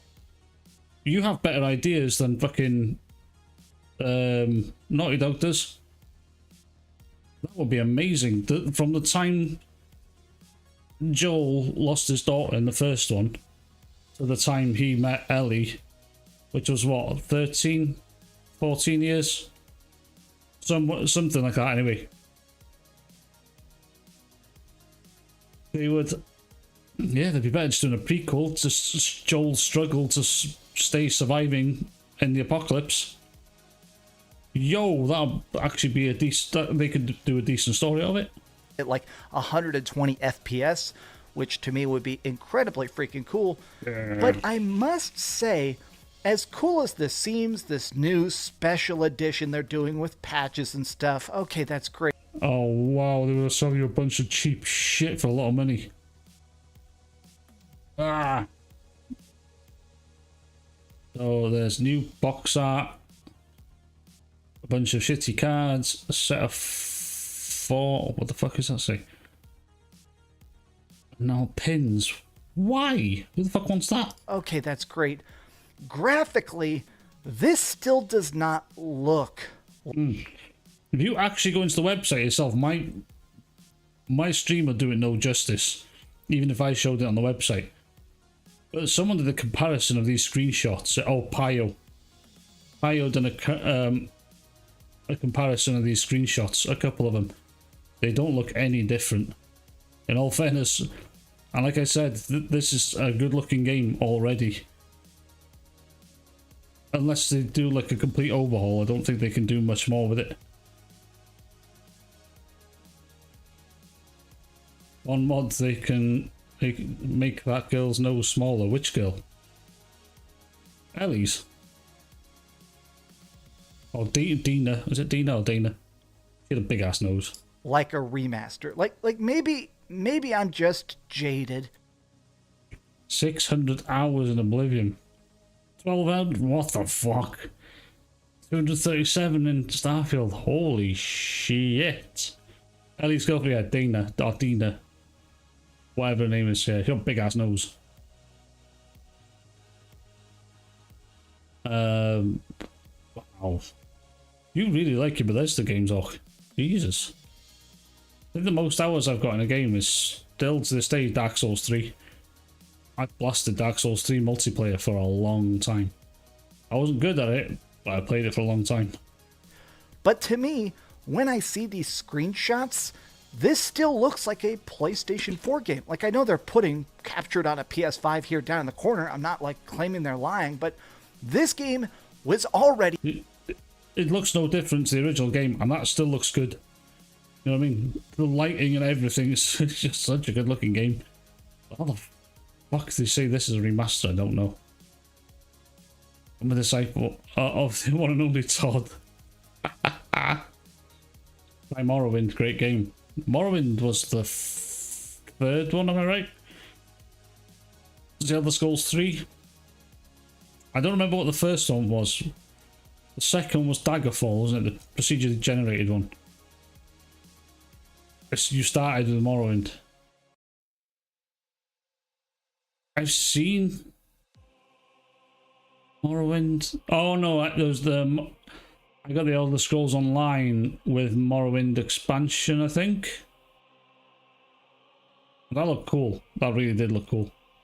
The very best looking PS4 game by a long shot. Like, if you got Last of Us Part freaking 2, it was a game that looked so incredibly photorealistic. I don't know. The Uncharted 4 looked good. Probably just as good as this, to be fair. This and Uncharted 4 were good looking games. I think Arena is the first. Arena. Oh, yeah. I remember. There was Arena, 2 was Daggerfall, 3 was Morrowind. Alright, yeah. Still have no idea what 6 will be. Fucking hell. I'll be dead before 6 comes out. Fucking hell. God's probably going like, oh shit, now what do I do? Do I change engine or not? That thing's fizzy. realistic, there's not really any extra ceiling to the visuals. This still looks like a very good PS4 Pro game. And I'm not even I played it on base PS4 and I still think it looked good. I never had the PS4 Pro. I've never believed in the Pro versions. Because they're literally a cash grab as well. meaning that as a knock. I'm more of meaning that as a compliment. But okay, it's cool that they're adding in new dynamic lighting and frame forward and gaze direction. Okay, so they're adding stuff to improve it a bit, but the game already looked so fantastic. This is so interesting. I'm more curious about that cut content, those lost levels. Because to me, I think I'm fascinated because I bet those are unofficial. They're non-canon. Typically, well, you couldn't have padded the story out more than it fucking was. That story was padded out towards the end. It was much longer than it needed to be. And that will take you forever to go to the other side. Yeah, Daggerfall. It's procedurally generated. Daggerfall actually looks like a bad game. It really does look like a bad game. It wasn't Morrowind the one where it didn't have a map and you had to actually follow the road signs, if I'm right. That could be a nightmare as well, or if you're impatient. if you release like extra levels, extra cutscenes, extra endings, the original content is what's legit, what's actually canon and founded, and what future games will be built off of. But this is still interesting on its own. But I did actually want to take a look at this meme real quick. I saw somebody say, let me see here, I actually liked the tweet. Somebody said it's baffling that this company has now made 2 games and 3 remasters. They remade the first game, they remastered the first game, they made the second game, and now they're making a remaster of this. Yeah, so Last of Us 1 3 times and Last of Us 2 twice. What the fuck? Can't wait for Skywing getting released. Morrowind, modern gameplay, I really want to... I heard about that, yeah. Wasn't that going to be like a fan... Yeah, I can't go back to the clunky combat neither.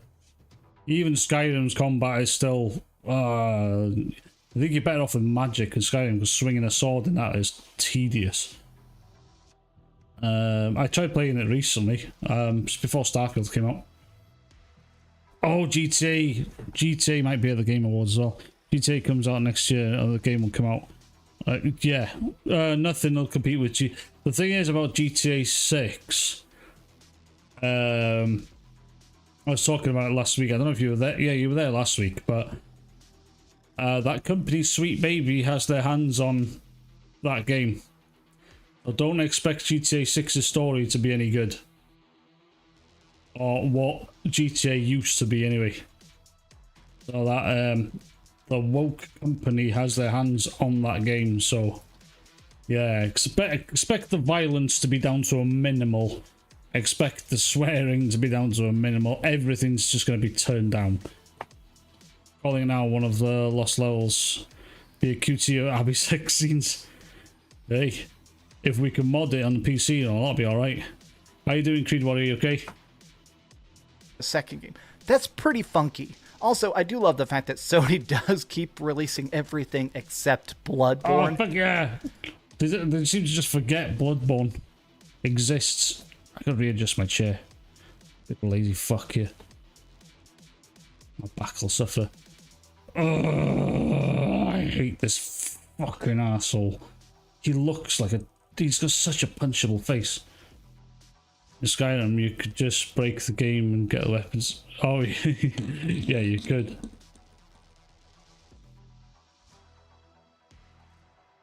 If you just use is it the console commands? You just use if you don't care about achievements, you can just use the console commands as well.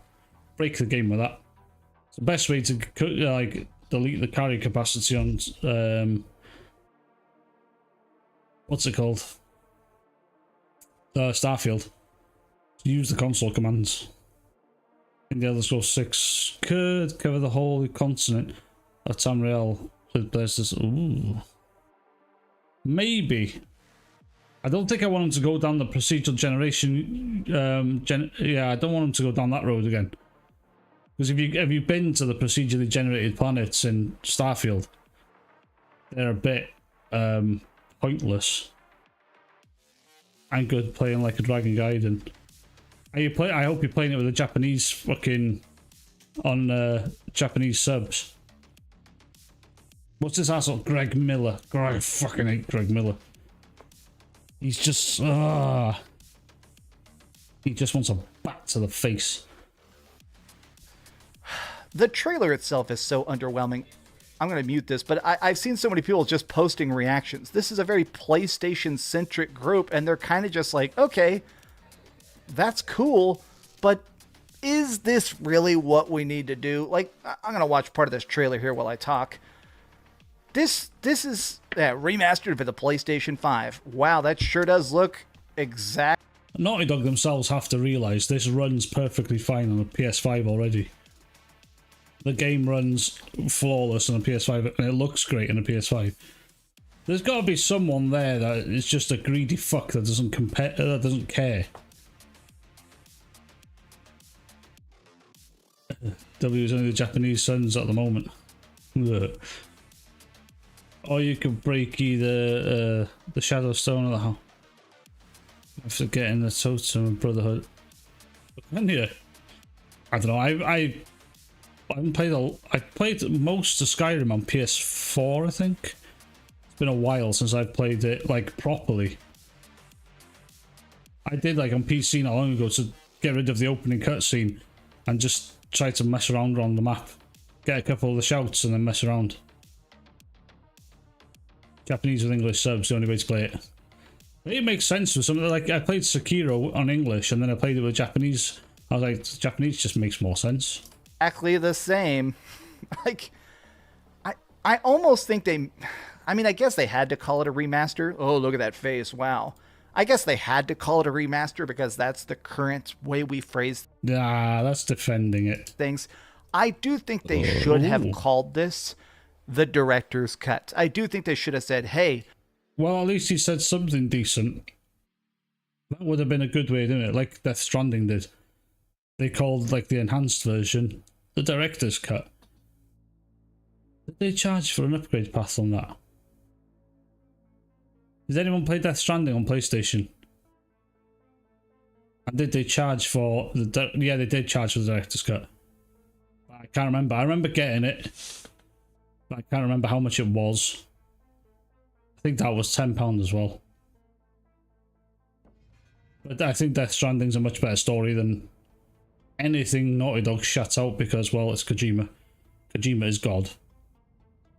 Apart from Miyazaki, of course.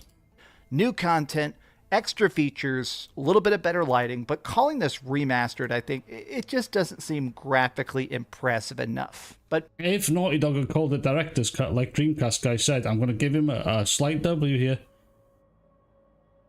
I got it on Steam for £8. I got it on Steam for dead cheap as well. I wanted to see what it was like. It runs really nice on PC. Dreamcast's guy is getting a bit of a W here. Director's cut would have been the perfect thing to call this. At least then, I don't think people would have shat on them as much. But the game is, like, outrageously hated all over the internet. So, yeah, I don't think anything would have saved them, to be completely honest. Yeah, the Shadow Stone you can get. The Ethereal Crown from the... Oh, downgrade DLC. There's the Shadow... Ah! Sick. I need to fuck around with Skyrim more. I'll probably... In a couple of years' time, games are going to get so shit, I'm probably just going to be replaying old games anyway. maybe I'm being overly harsh. 3 playable lost levels, developer commentary, guitar free play. I mean, I don't know who cares about that.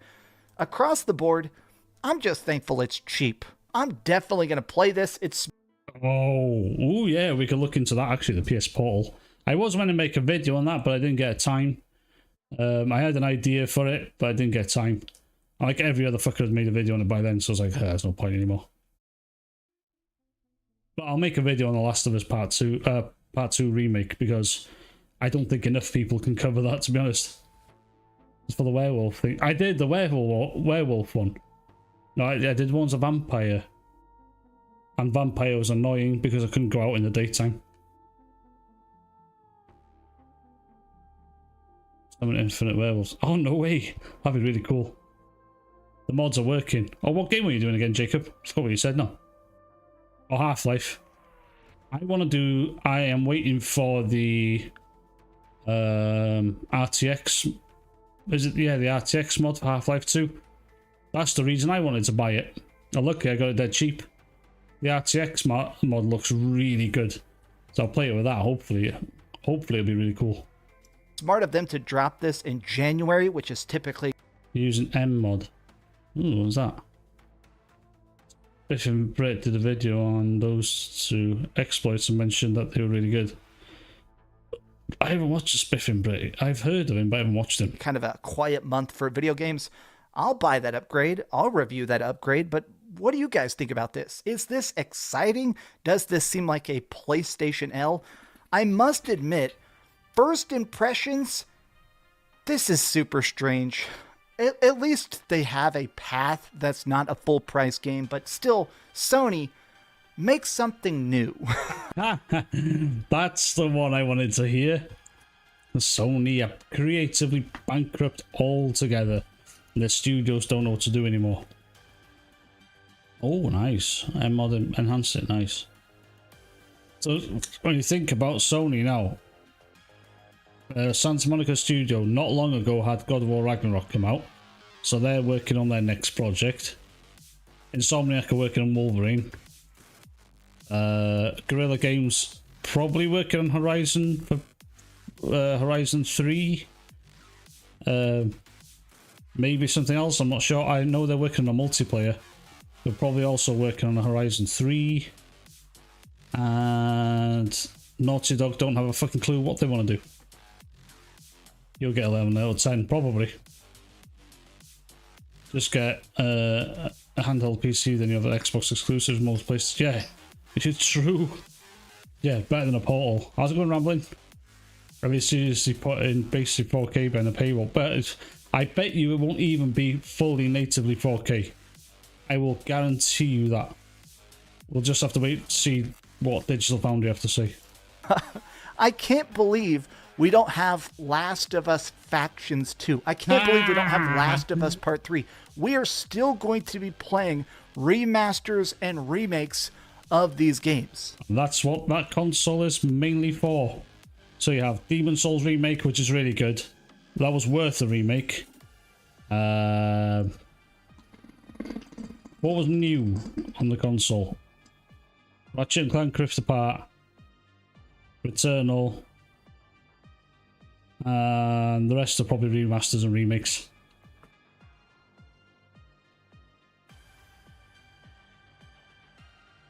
Is God of War Ragnarok native? Did you find? Oh, I got a stoma bag, yeah. It makes noises. I can't, it's like uncontrollable. The next remake will be the first Horizon. Oh shit, yeah, they did.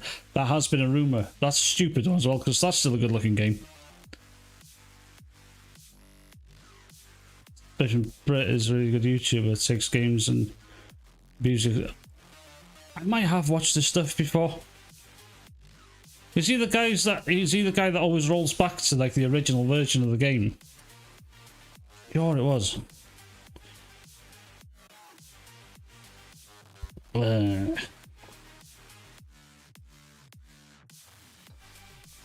It's bizarre, but what are you going to do? This is the day of PlayStation. Remake, remaster, safe bets, good investments. So why do you keep simping for them, for fuck's sake? I don't understand why you keep simping for them. Thanks so much for watching that video.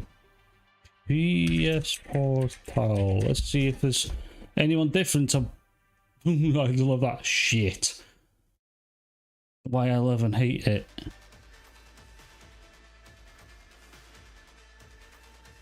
Why is his so fucking close to the top? I heard this review was bad.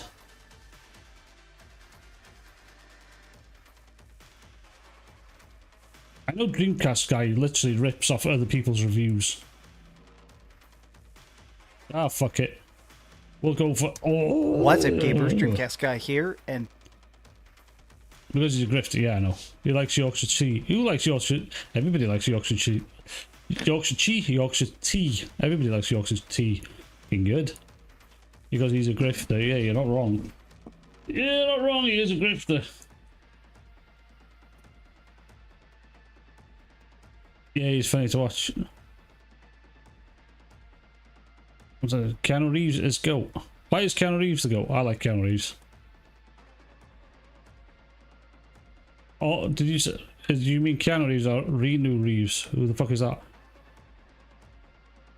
You fucking wrote that the wrong way around, or you're doing my head in here. I'm sure you're supposed to say Keanu Reeves there. That can no way be a coincidence. Oh, Reno Keeves. Is that his name? When I read that, I just said Keanu Reeves.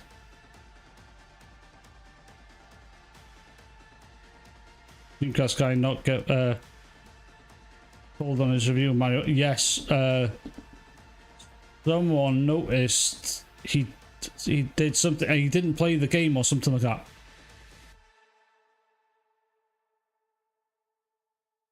Oh, he's a recurring. Oh, I see. I see. Every time I see that, I just look. It just reads as Keanu Reeves all the time. What tunes have I got on now? Oh, let's take that one back to the start. There we go. That'll do.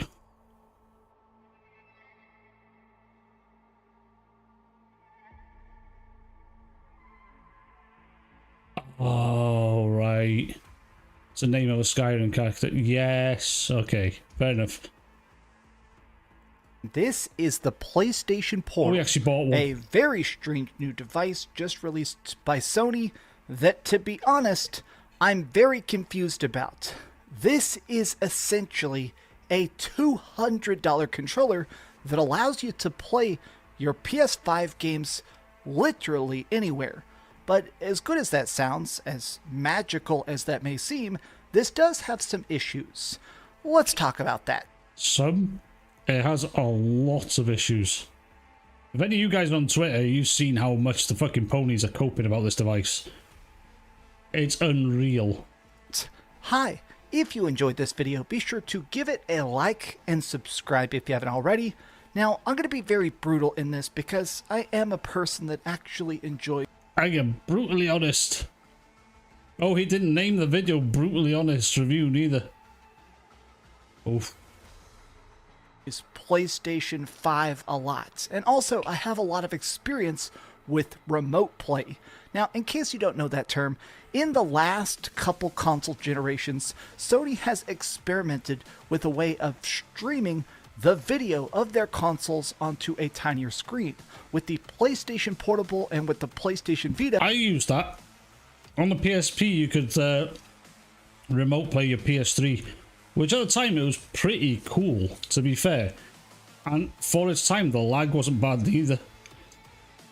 And our internet connections were not as good back then. But on the PSP, they had a good concept there with it. But I wish they would have just made another version of a newer version of the PSP, not fuck around with a streaming device. You were able to stream PlayStation 3 and PlayStation 4 games onto a tiny handheld device. But this is also much different than that, because the PlayStation Portable doesn't really have anything else to it. There are no games that just install on this. It doesn't have the ability... That is just a cheap, nasty Raspberry Pi screen. That's all it is. Looks like there's an SD card slot here, but I think it might be this hole for the speaker. It's a shame because the device looks really cool. It looks like it could have been like really comfortable to hold and a decent handheld device. But it's just fucking streaming only. That's bullshit. Like the people are saying the wife is watching the TV, they can play the... It's like, I'm sure they got more than one TV in the house. Why would you have your PlayStation connected to the main room TV where your wife's watching it, or you know, your kids want to watch the TV or whatever? Have a gaming room, take it somewhere else. Ability to stream Netflix or anything like that. This is purely... It looks, because I like the PS5 controller. I use it most of the time on PC. And I tried using it with Starfield and it didn't work. It weirdly just didn't work, and I've got Starfield on Steam. But I like the PS5 controller because this looks like a really comfy, cool handheld. But it's just fucking useless. Apart from streaming off your PlayStation, which is bullshit. If this had like, you know, was like a Steam Deck type thing, or you know, like a fucking Nintendo Switch type thing, it'd be so cool. It doesn't actually have to have like the latest and greatest games. Even if it was just something that can play PS4 titles, I think that'd be fucking ace. And some indie titles. For playing your existing PlayStation 5 games on the PlayStation console you already own onto this screen. It doesn't serve any other purpose, which sounds incredibly niche, because it is. So you're probably asking, okay, so who is this for? In my opinion, this... If they made the proper portable and charged $450, it would have been great. Well, I wouldn't say $450. Something to compete with, like a Steam Deck and a Nintendo Switch. $450, maybe, yeah. When you look at the price of like the ROG Ally, that's expensive, yeah. That's expensive, but that also looks cool. I like the look of the ROG Ally. But yeah, if they'd made a decent, like, native, like, handheld console again, like PlayStation used to do. I mean, I never had a Vita, but everyone praised the Vita. I reckon they would have had a good product, but no, they just want to stick with this streaming bullshit. And the funniest part is, you can't even stream PS Plus games. You know, in the subscription thing, you can stream games. You can't even do that on it. This does actually have a good amount of use for people that live in a big household. If you have a bunch of roommates like I do, or if you're like a soccer dad who's got like 5 kids that are constantly watching Coco Melon on the big screen, this is an exceptional device for being able... No, that's a shit reason for having, you know... A lot of people do have handhelds because there's other people in the house, and that's mainly what they play on, which is fair enough. And then sometimes they get to go on the TV sort of thing. I mean, not everyone has it, but not everyone's got £200 or $200 to throw at this thing. Then throw another £200 on the shitty headphones you have to buy for it. A PSP 2 all digital, same power as a PS4 would have been a no-brainer, yeah. It's the same power as a PS4 or PS4 Pro. Would have been so cool. Would have been so cool. They missed out big there. Because a lot of people would have bought that. I probably would have liked something like that. But to be fair, I've got more games on Steam than I've got on PlayStation, so... At the same time, playing Bloodborne on the go. Quite cool. Able to play games perhaps when the TV is occupied, but you still want to be able to grind out some trophies or finish some collectibles. Now let's talk about the technical specifications of it. As you can tell just by looking at it, this is a pretty big screen with 2 halves of a PlayStation 5 controller on it, and it has a pretty decent battery life. This has about an 8 to 10 hour... Well, yeah, it would have a decent battery life. It doesn't have to do anything. All it is a fucking screen that's on. That's literally all it is. So the battery life would be good. I mean, the reason the Steam Deck's battery life isn't good is because it's got to run a lot. Steam Deck... Well, the thing is, a Steam Deck can do what this PlayStation does. You can connect to your PlayStation through the Steam Deck and do the same thing. And you can do the same thing with the phone you already own. But I don't see why this... And with the phone you already own, you can pair any headphones to it and go... Your mum's Amazon Fire is better. Because for the Portal, you can't connect to the public Wi-Fi. Yeah, because it doesn't have a browser, which is stupid. So you'll have to use like tethering your phone, which depending on where you live, that tethering ain't going to be good. It really isn't going to be good. I tried the Xbox One on tethering and cloud streamed. What did I cloud stream? Cuphead, because I own Cuphead. And it wasn't a good experience. It really wasn't. The latency was so fucking bad. Our battery life, depending on how loud you're keeping the music, how bright you have the screen, and the way it's able to have such a flat surface and such a good battery life is because this is pretty much just a tiny wireless router. You connect this via the internet that's the same Wi-Fi as your current console, so it can talk to the PlayStation 5 and communicate the streamed video and your current controls back and forth. For the most part, this works exceptionally well. It does seem like it's able to connect and communicate in such a... See, I know for a fact with the Steam Deck you can play Elden Ring on an airplane if you want. You don't need internet, nothing. You can just play Elden Ring on a Steam Deck on the go. So, you couldn't do that. You couldn't play this on an airplane. Like, I know people in the US travel a lot on airplane. Fucking this thing is useless outside your house, more or less. You can remote play an Xbox and the Steam Decks. Oh. No way. I don't, the service might be better now. I might try it again. Because I bought Cuphead on the Xbox store on Steam. No, not on Steam. The Xbox store on PC, sorry. Which was a bad mistake on my behalf. It was when I got into PC gaming, that was. You play with your deck on the go. I tried to do it in private myself. Yeah. I nearly bought a Steam Deck though. In the UK, this is bullshit. What's this? Steam.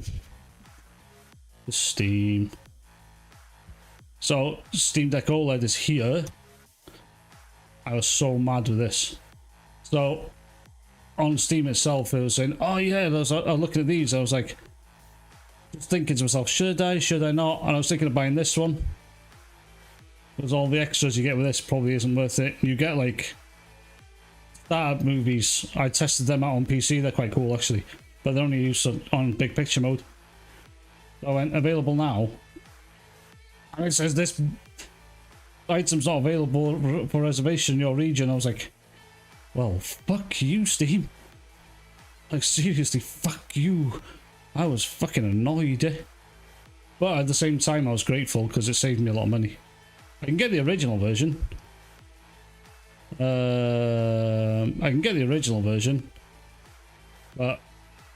the shiny OLED screen made it more appealing.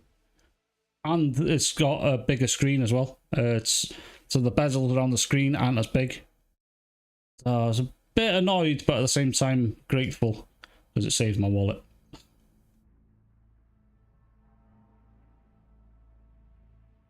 Yeah, I can't buy the new one. Oh yeah, I can't buy it because it's not available in my region. This is fucking annoying. It might be soon, I don't know.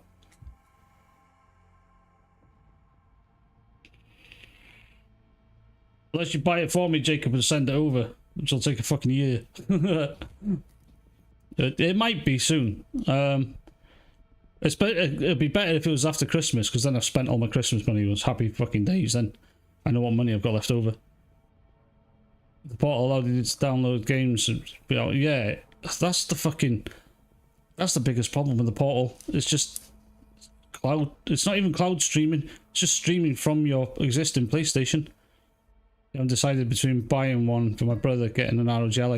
I was looking at the ROG. The only thing that puts me off that is the price.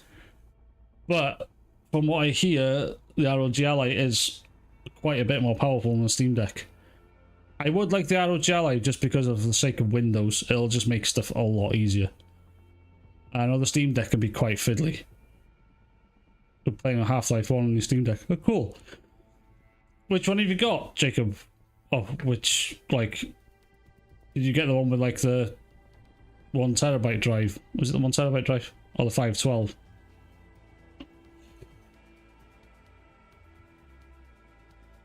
Have a look at the Legion one. What's that? Legion.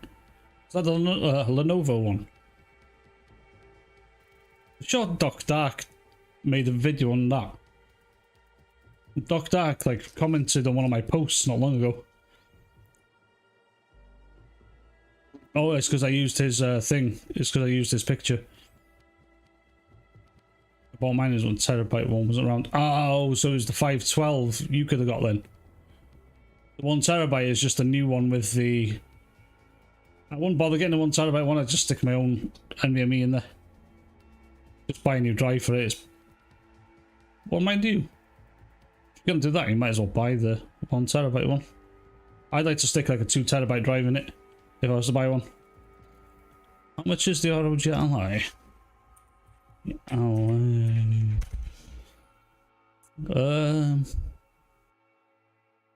on here. Let's have a look. Oh! It was not as expensive as I thought. Where did that price disappear to? You gotta buy the charger separate. What the fuck? Oh, no, you won't buy one of them. But 68399. Oh, I thought it was more £700. Well, this changes things. Okie dokie. And this is the cool thing. You can actually have native Game Pass games on it as well. What is the size of the RAM? Oh, 512 SSD. 120Hz screen and up to 8 hours battery life. What, on fucking standby? Hey. Hey, I like that. I really do like that. Oh look, it's 8.6 teraflops. That isn't bad at all. That is cool. You bought yours on Halloween, basically. 256 gig one. Oh yeah, so you can easy swap out the drive on that one.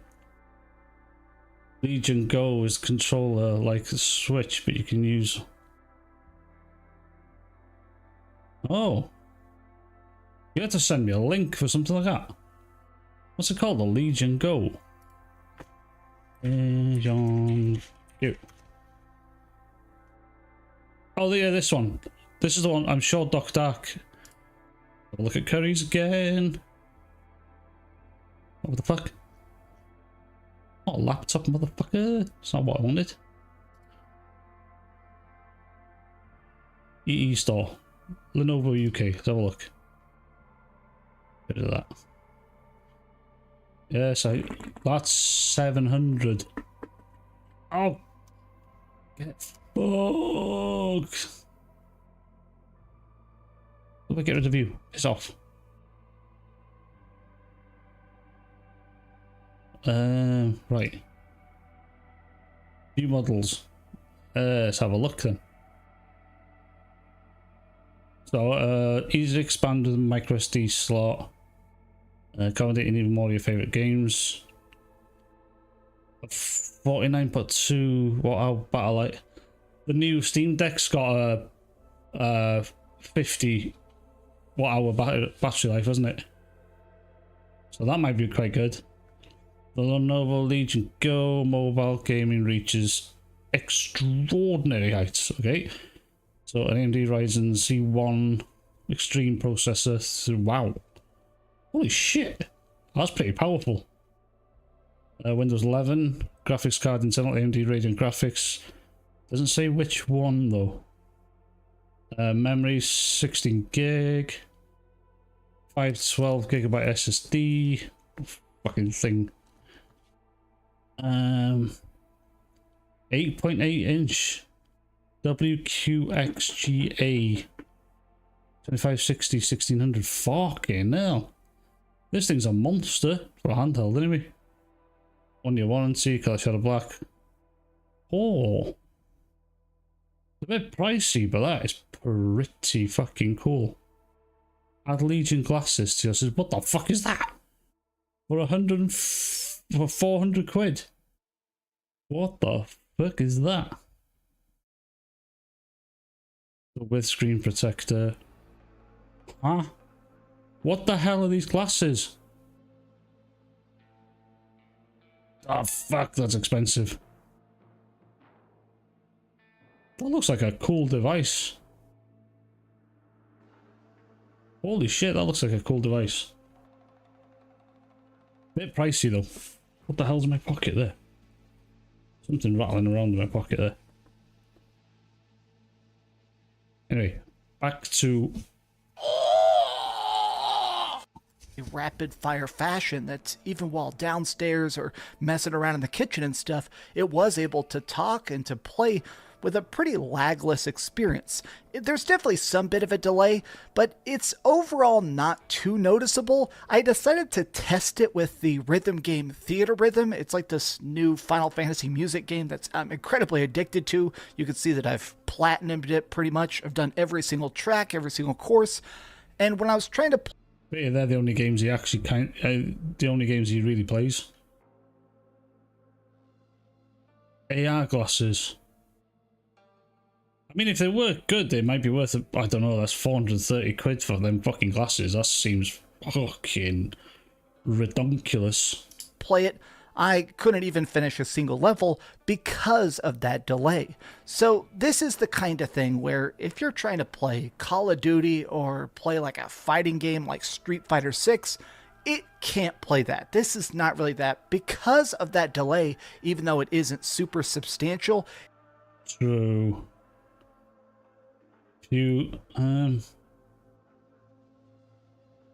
Yeah, no, competitive games are no go for a streaming game. Some guy made a video and said this is perfect. I had it saved somewhere and he said this is perfect, no latency, and even in the video you can see the latency. I was like, what the fuck, dude, there's loads of latency there. Enough. He was playing a racing game, so there's enough latency there to make you crash. Bottle is a short form of Portmonnaie at what? No idea. It's noticeable enough that I wouldn't call it a seamless experience. Now also keep in mind, I have literally the fastest internet in Texas. I pay for... Oh well, that's some bragging rights there. Alright, dickhead. I wonder how much he has to pay for that. I know how much a gigabyte internet is here in the UK. My friend's got it. And he's got 500 meg download. He can get a gig for something like £50 a month, something like that. It was 50 or 55, I don't remember. But he said it wasn't worth it because the 500 meg downloads like 60 gigabyte games in the course of minutes, when it takes me a couple of hours. When he gets update on games, you know, it's like a big update on a game. It's nothing to him. For me, it's like, yeah, I'll play with you in a minute. I just gotta wait for this update. Come back in about an hour. Or 2 gig fiber internet. This is so blisteringly quick. I can download 2 gig fiber internet. Holy fuck. No wonder he can upload videos so fast.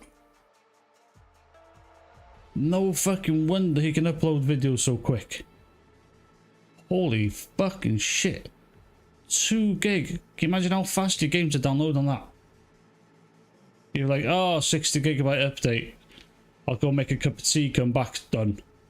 No problems. Wow. Stuff in seconds. I upload a video on average in literally 2 seconds. So if my internet is not able to communicate fast enough, that's definitely just an issue of the connection itself inside of this.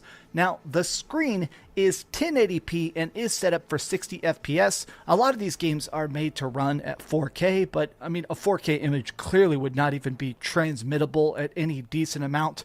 Now, while I've been playing this, there hasn't been any like visual glitches. I haven't had that degradation. Sometimes if you're streaming a game, you'll notice that something starts to slow down or look sloppy or muddy. So far, everything has been incredibly good, except for one giant flaw. I keep having it disconnect. Oh, that's not good, is it? Even your 2 gigabit internet disconnects. Well, IGN device uses is used as trash. We give it 8 out of 10. IGN. Oh, right. That makes more sense now.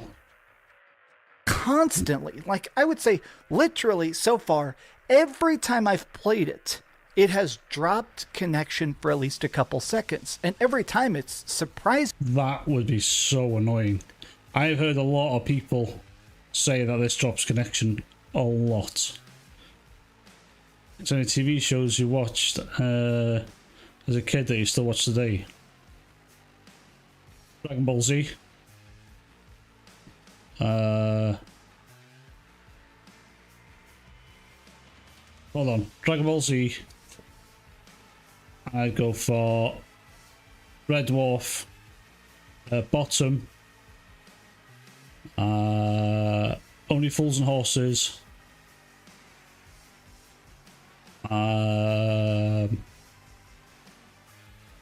What else did I watch when I was a kid? I still would watch today. Can't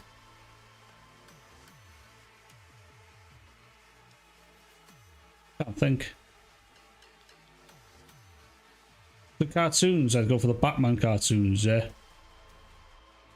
The old Spider-Man cartoons, they were quite cool.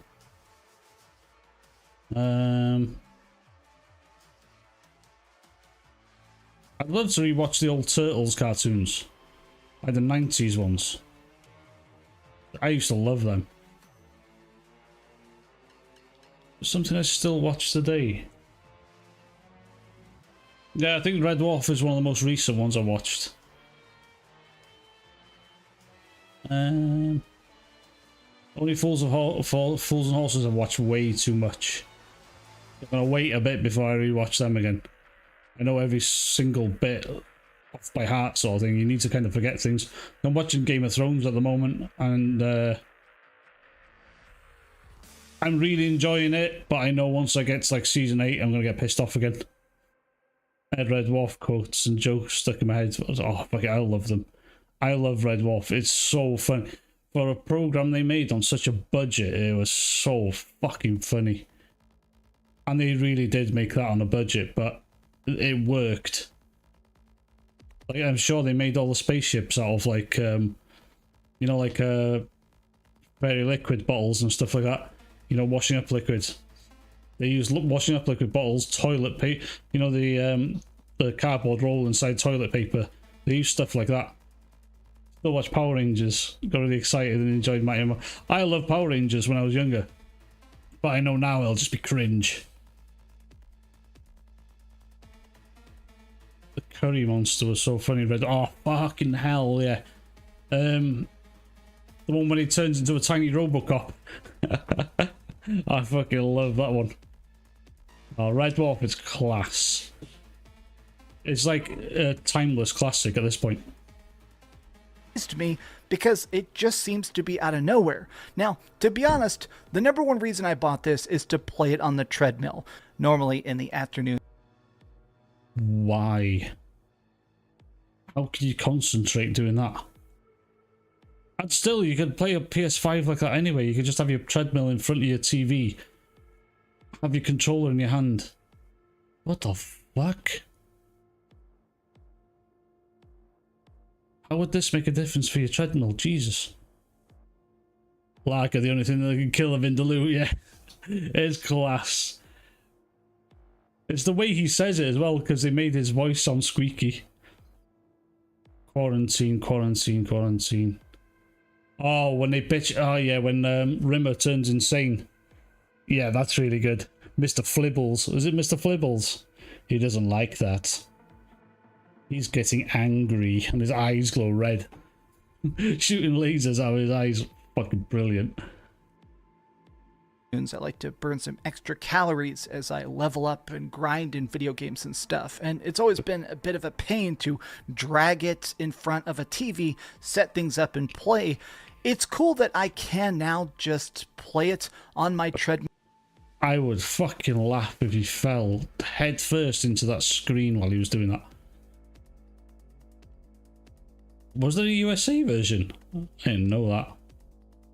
Meltdown was your favourite episode. Meltdown.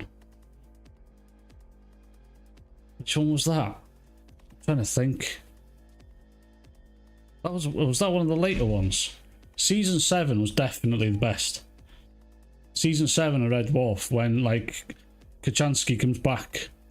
That's one of the funniest ones. Like the first episode of season 7 was when they go and they accidentally save the president. And then have to re-assassinate him as the person on the grassy knoll. That is flipping hilarious. As a handheld, but literally, even while trying to film me testing that out, oh my gosh, it still disconnects. It disconnects pretty consistently, I'd say. He looks fucking awful doing this. He has no idea how bad he looks doing this. It would have just been better if he fell flat on his face. At least it would have been entertaining. It's the one with the wax droids. Oh, the wax... Yeah, I remember. They have a war war against Hitler. Yeah, there's Hitler wax droids against their fucking famous actor ones. Oh, funny. Justice. That's one of the last ones I watched, actually. He defends Rimmer, calling him everything bad under the sun. I love it when the boots come for them. Red Dwarf is class. Just never gets old. The jokes are like... They're not old, like, dad's jokes, you know what I mean? Like, cringy, horrible jokes. They're really, like, creative jokes. I think that's why it's still funny to this day, because you never heard jokes like that. Every 20 or 30 minutes, it drops connection for a second. Now, you can instantly reconnect, but if you're playing a game like Elden Ring or some big, epic, grandiose, cool open world experience, it sucks that it just keeps dropping connection, even when you're right next to the router. I mean, right there, I'm in a house that has good internet, that doesn't have 8 billion connections to it, and it still keeps dropping. Truly, I have no idea what causes this. To be fair, my PS5, after one update, used to disconnect all the time. I was playing Neo 2, I think, because it was on PS Plus, and it kept just disconnecting from... It was the PlayStation itself was just disconnecting from PlayStation Online. I don't know why the hell it was doing it. Commentary tracks. Is there commentary tracks for Red Dwarf? I've never heard them. I used to have the DVDs as well. I've actually still got that DVD collection somewhere. But weirdly enough, I got the special like DVD collection of Red Dwarf, yeah. But Netflix had the versions of all the extended versions of the episodes, which the best example I can give, the one where they went to assassinate the president again. Lister wanted to go and get more curry because they'd run out of curry. But at the end of the episode, there was an extended piece where he'd found the curry. It was all in the back all along. And then Rimmer was pissed off with Lister, so he just shut him in the airlock and detached that part of the ship to get rid of him. Weird extra content, but it was there. There's quite a few of them, actually. Especially towards the end. Well, the last series. Or the last of the mainline series, anyway. And to me, this feels like a glaring flaw somewhere in the software, or maybe inside of this thing, the actual wireless card just sucks because they're trying to make sure they don't get something that drains too much battery. That, to me, does blow. I mean, Well, surely it should be Wi-Fi 6. Like, every new device now is Wi-Fi 6. Even the PlayStation 5 itself is Wi-Fi 6, so I can imagine that is. playing this to try and, just zen out while playing something else, or if I'm watching like Samurai Champloo or Cowboy Bebop, like if I'm having an anime day with my... Oh, that's the thing. If you want to watch something on like Netflix or Amazon or whatever you've got, you'd have to have the PlayStation on to be able to watch it through this. That's a dumbass feature. They could have actually included you to be able to watch, I don't know, basic things like YouTube, Netflix, anything. No, they don't even want to let you do that. Friends, and we're rewatching a show that I don't need to pay super close attention to, I would like to be able to play a retro game like Final Fantasy VII or something on this tiny screen. So it sucks when it just keeps saying, no, you can't watch streaming apps. That's how fucking useless this device is. You can't even like watch Netflix on it, which is, it's dumb. I mean, it wouldn't have been a bad device for stuff like that, but you can't even do that. It's actually shit. To watch Netflix, for instance, you would have to have your PlayStation on and run PlayStation through Netflix. That's really bad, yeah. do you want to reconnect?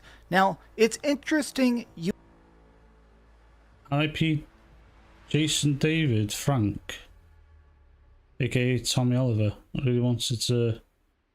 He wants forever chance to appear in it. He had finished filming. And what was that? Who's Jason David Frank? I'm bad with names. I'm really bad with names, so you'd have to remind me who that is.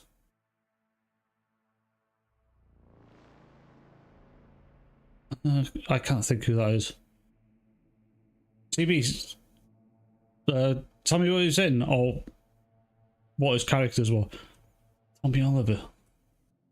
I know that name. Better off buying an iPad. Yeah, that's what I mean. You can get... Jesus, you can get, like, quite cheap, what are they called? Just, like, Android bloody tablets that'll still do the PlayStation... They'll still stream your PlayStation games, yeah, but you can do everything else with it as well. Like, go on Facebook, Twitter, whatever apps you want to use. This thing is totally horrible. It is definitely not worth the price. If it was something, if it was dead cheap, I'd say yeah, go for it. That's fine. But this, not for the price they want for it. It was $200 US. I don't know what it is in the UK. You can sync up multiple PlayStation 5s. I do have two PS5s because I'm a freak, and that's what freaks Oh, at least he admits it. I need to clip that. I really need to clip that. do. And it is able to register both, so I could technically install a bunch of games on one console and a bunch of games on the other console and just flip-flop however I want. That's neat. But here's the other weird drawback. This does not have any sort of Bluetooth connection, which means... Which means you can't just use any headphones on it. Mind you, if there's a USB-C port, I could use my headphones. I've got the SteelSeries headphones. They just work off USB-C.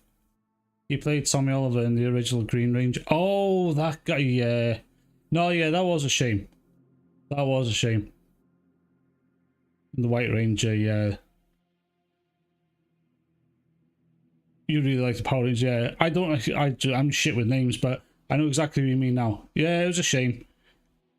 God knows why he took his life, neither, you know what I mean? It's like, it might be just young fame does that to a lot of people.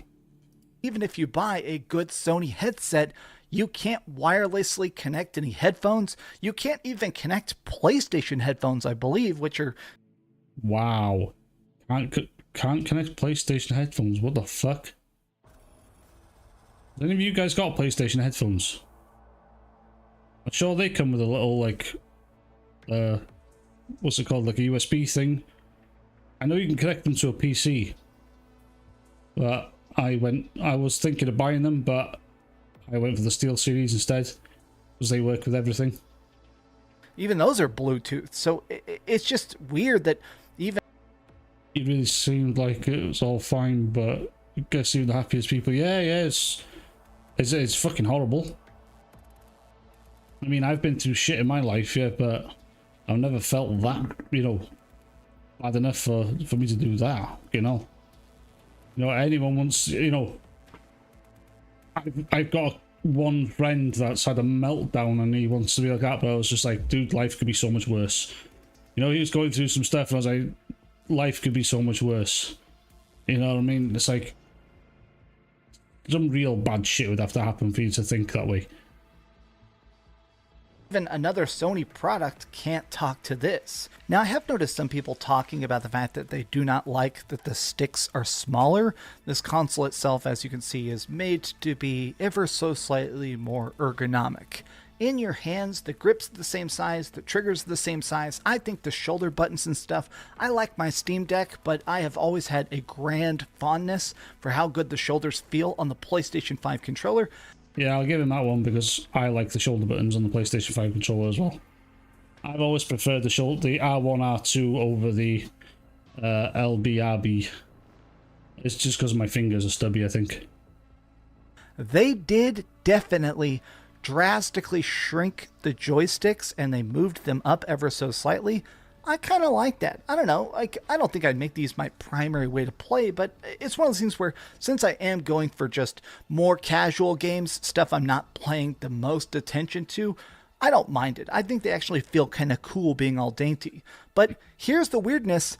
There's no carrying case. I mean, I looked around. There's no way to actually store this thing other than just setting it on my... Well, it's not built to take out with you.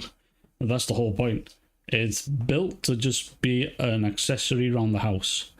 A literal waste of space on your fucking table. I really don't know anyone else. You know what? This is probably marketed wrong as well. There are some like parents out there that are going to buy this for the kids thinking that it's the new handheld from PlayStation. And they're going to be very, very disappointed when they get it and it's going to be completely useless because they don't realise you need a PS5 for it as well. You play Spider-Man, the most casual game of the year. Yeah, you're not wrong. Mind you, I bet Spider-Man wouldn't run well on this thing. It really wouldn't. But definitely, I even, someone did mention something about someone wanted to buy one for their kids and then they said something like, oh, have they got a PlayStation 5? They said no, well then it's a fucking brick otherwise. Yeah, parents think like the actual, yeah. Some parents might think it's, especially parents my age that don't know much about like gaming products, they're gonna think, oh cool, there's a new PSP, something they might have had when they were younger. They're gonna buy it for their kids and they don't have a PS5 and it's gonna suck. Especially if I get it for them on Christmas. Oh, that is gonna be bad. I'd love to see how mass refunded this thing gets. My shelf for such an expensive controller. Like, keep in mind, they sold a $200 controller. It came with its own case, so... $200 controller. Why is that a $200 controller? It looks exactly the same as my PS5 controller. Except it's got a shiny middle. The fuck? This is worthy of a case, but this isn't? I don't know, that feels like a little bit of a weird trying to cut cost BS thing. Now, yeah, cut costs but charge you more. You can also connect to this outside your house. One of the grandest pieces of confusion I've seen about this is two issues. People have been asking, can you watch stuff on this? Nope. Even if you put something like Paramount Plus, I'm super obsessed with Star Trek, so I'll click the Paramount Plus app. It doesn't do anything. It can't stream to this. It only plays games and nothing else. If you try and stream anything else, it just won't work. You even can't stream it remotely from your PlayStation. That's a that's even a worse L than I thought it was. What? I thought at least you could like stream Netflix or something using the PlayStation, but you can't even do that. Oh. PlayStation really is trying to milk every fucking penny out of all these ponies. But additionally, you can play this outside of your current house. If you have your PlayStation 5... Oh, how's it go, Rogue Spartan? You can go back to the stream. Oh, we did the... I chose my games of the Game of the Year, from the Game of the Year list. And right towards the end, they did all the esports shit, which I didn't care about. But yeah, I did my picks. We've been talking about The Last of Us 2 remastered, and now we've gone on to the PlayStation flop of the year. PlayStation Portal. Fucking hell. Give people a few weeks and they'll have jailbroken it. Even if you jailbreak it, it's not going to do much. Because it's just, apparently it's got a really shit processor. I mean, like, a cheap, nasty processor. Nothing special at all. I mean, I bet you'd even struggle to emulate bloody N64 games on this thing. TJ was a joke, and let me guess, DCG's honest review isn't honest. He's actually been more cringe than dishonest. On, like sitting there connected to the internet, and you go out and about, you can connect to internet. He's got the PlayStation UI. I don't understand why you can't go to your streaming apps. That's fucking weird. You can even connect via a hotspot on your phone and continue playing games. And I gotta... Not with a glare on the screen like that. I mean, I tried to play my Nintendo Switch outside. That didn't go well. I thought, oh, nice sunny day in the middle of summer. It'd be nice just playing some video games, catch some sun for an hour. Nah, I just can't see jack shit on that screen, yeah. I say, I am shocked by how good the connection is. I was playing Metal Slug, which is a game with one hit kill. You get hit, you die. And I was... Have you guys seen the new Alex Jones game? Oh, fuck it. We'll have to go and have a look at that in a minute. Surprisingly good at it for being in the middle of a beautiful park. That's crazy to me that that's able to work. Now, I'm not going to do this all the time, but occasionally, if for some reason I'm going to the gym, sometimes I do like 2 hours at the gym because I've got an off day and all my email is caught up. Gonna get them gains, Dreamcast boy. I do want the ability to connect to my crappy gym Wi-Fi and grind out a couple levels. This is the exact product that I have been craving, a way to play games. Why? Why have you been craving? What the fuck? Everything you can do on that, you can do on the phone you already have in your pocket. The only thing is, it's going to wreck the battery on your phone. So why the fuck would you be craving that? And if you really wanted to, you can take your fucking PS5 controller out and about with you. If you really wanted to. Guess all those public hotspots need a web browser. Yeah, we were talking about that earlier, yeah. They need a web browser and they can't even connect because it doesn't have a web browser, which is fucking stupid.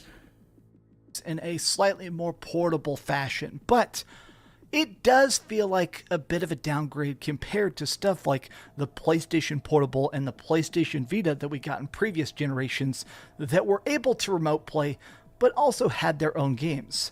This thing is nice, but I do kind of wish that it could install something. PS1 games, something.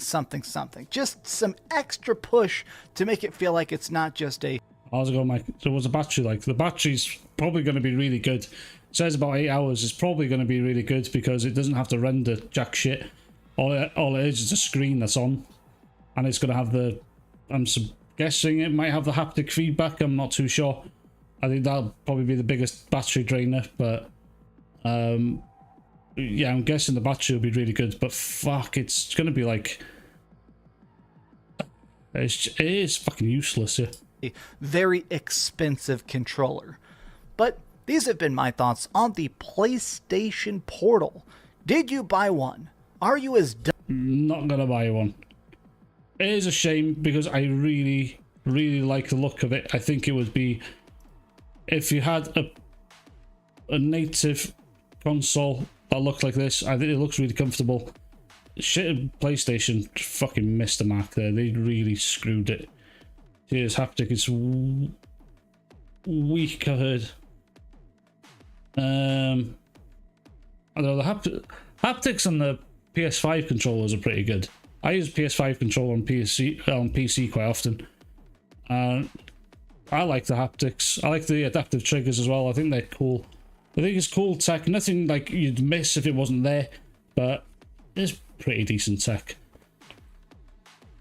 Oh, yeah, it's a shame because the PS Portal does look decent. Like a decent device, only if it was like a native device. Synthetic Man.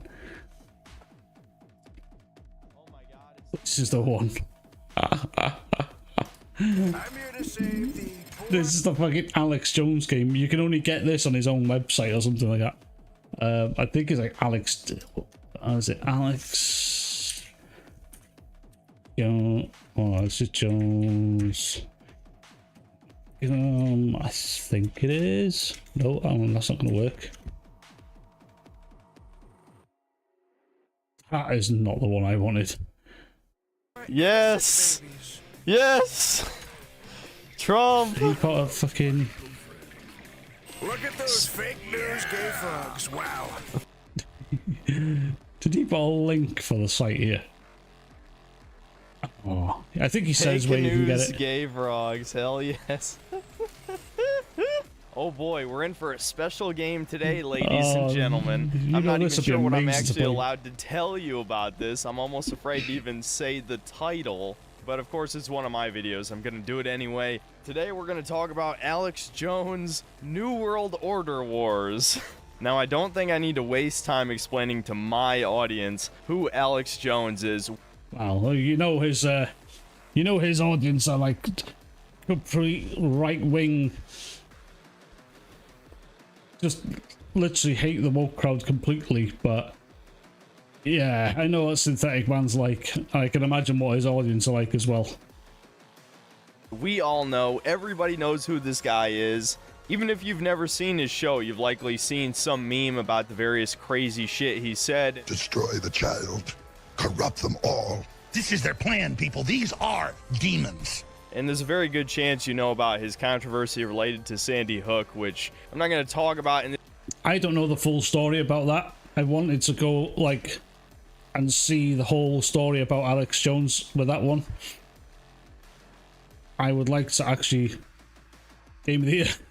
It looks fun. It looks stupid, but like, but the pricing is like it's way too expensive. I don't think like Steam will allow it to be on. Well, Steam allows some other. Yeah, actually, Steam allows some fucking weird bullshit to be on there. Ridiculous how much people hype up the haptics. Yeah, I mean, the haptics are cool. Don't get me wrong. I think that it's a cool little gimmick. It's nothing you'll miss. It'll DM me about the situation. All right, yeah. If you can get me like a link to a cool video or something, because like I know so little about it, but I don't know everything. Like, bro, I just like it's just vibrators. It is. Feels good when you hold it next to your crotch, though. Like when you're in a vibrating part in the game, you're like, yeah, hold it there.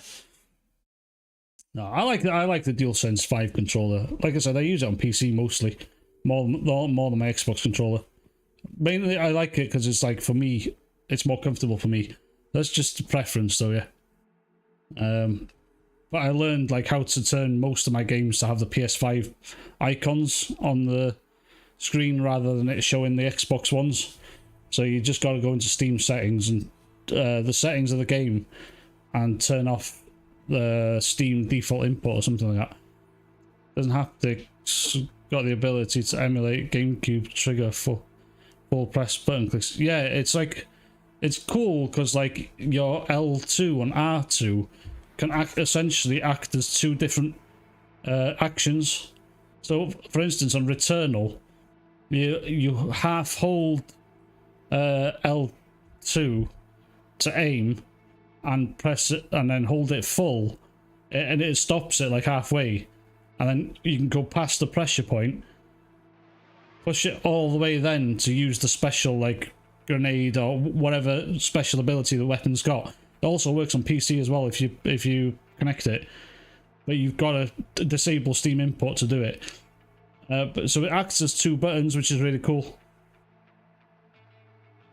I hate where the thumbsticks are on the PlayStation controller. I don't mind it because I've been a PlayStation player for years, so I've had a PS1, PS2, PS3, PS4, and I've got a PS5. So the thumbstick placement really doesn't bother me at all.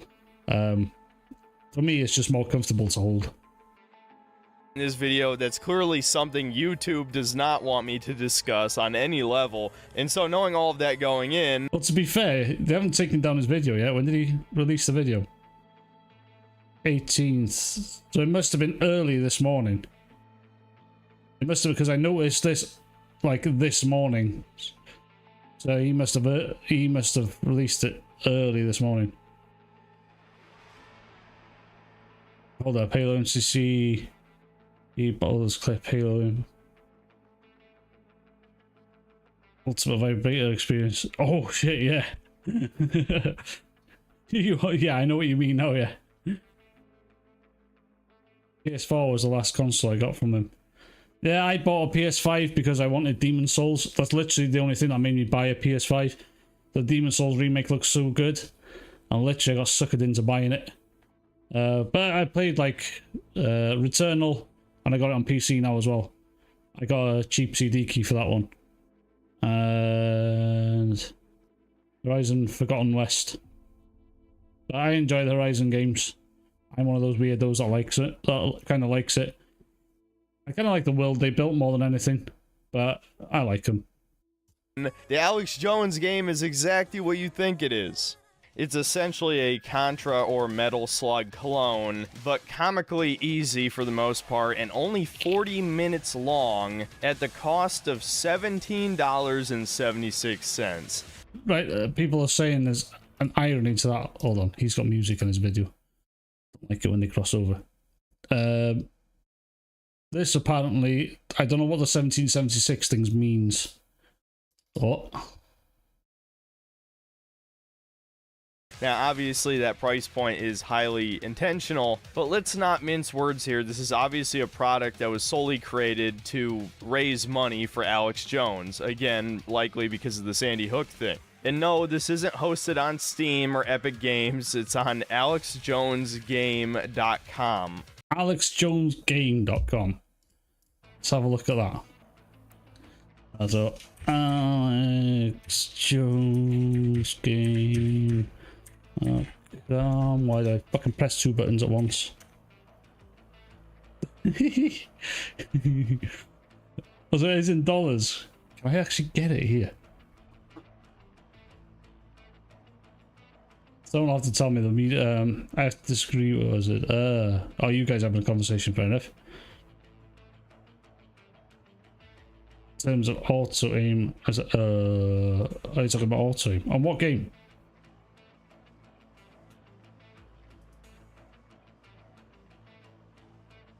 I have no idea. What's that? 1776 is the Declaration of Independence. Oh, right, okay. Yeah, I'm dumb towards American history. Not completely dumb, but yeah, I'm pretty dumb towards it.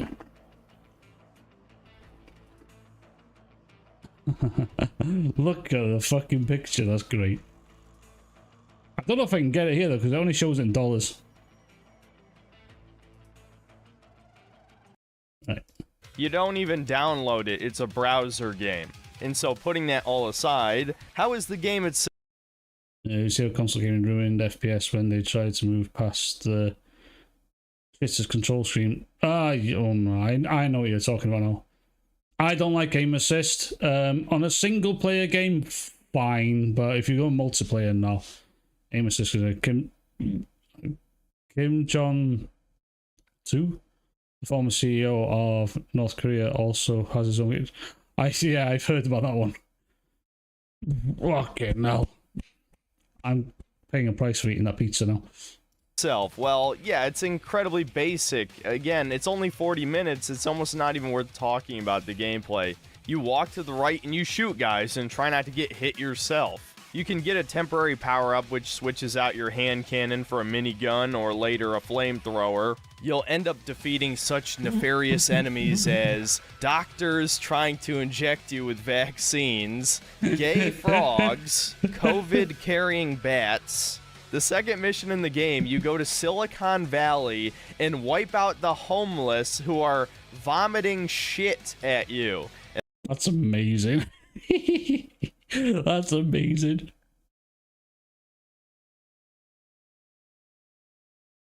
Oh, boys, don't argue in the chat. That's amazing, though. Alex Jones just put this out. I'm guessing this game's going to get taken. All the websites going to get taken down at some point.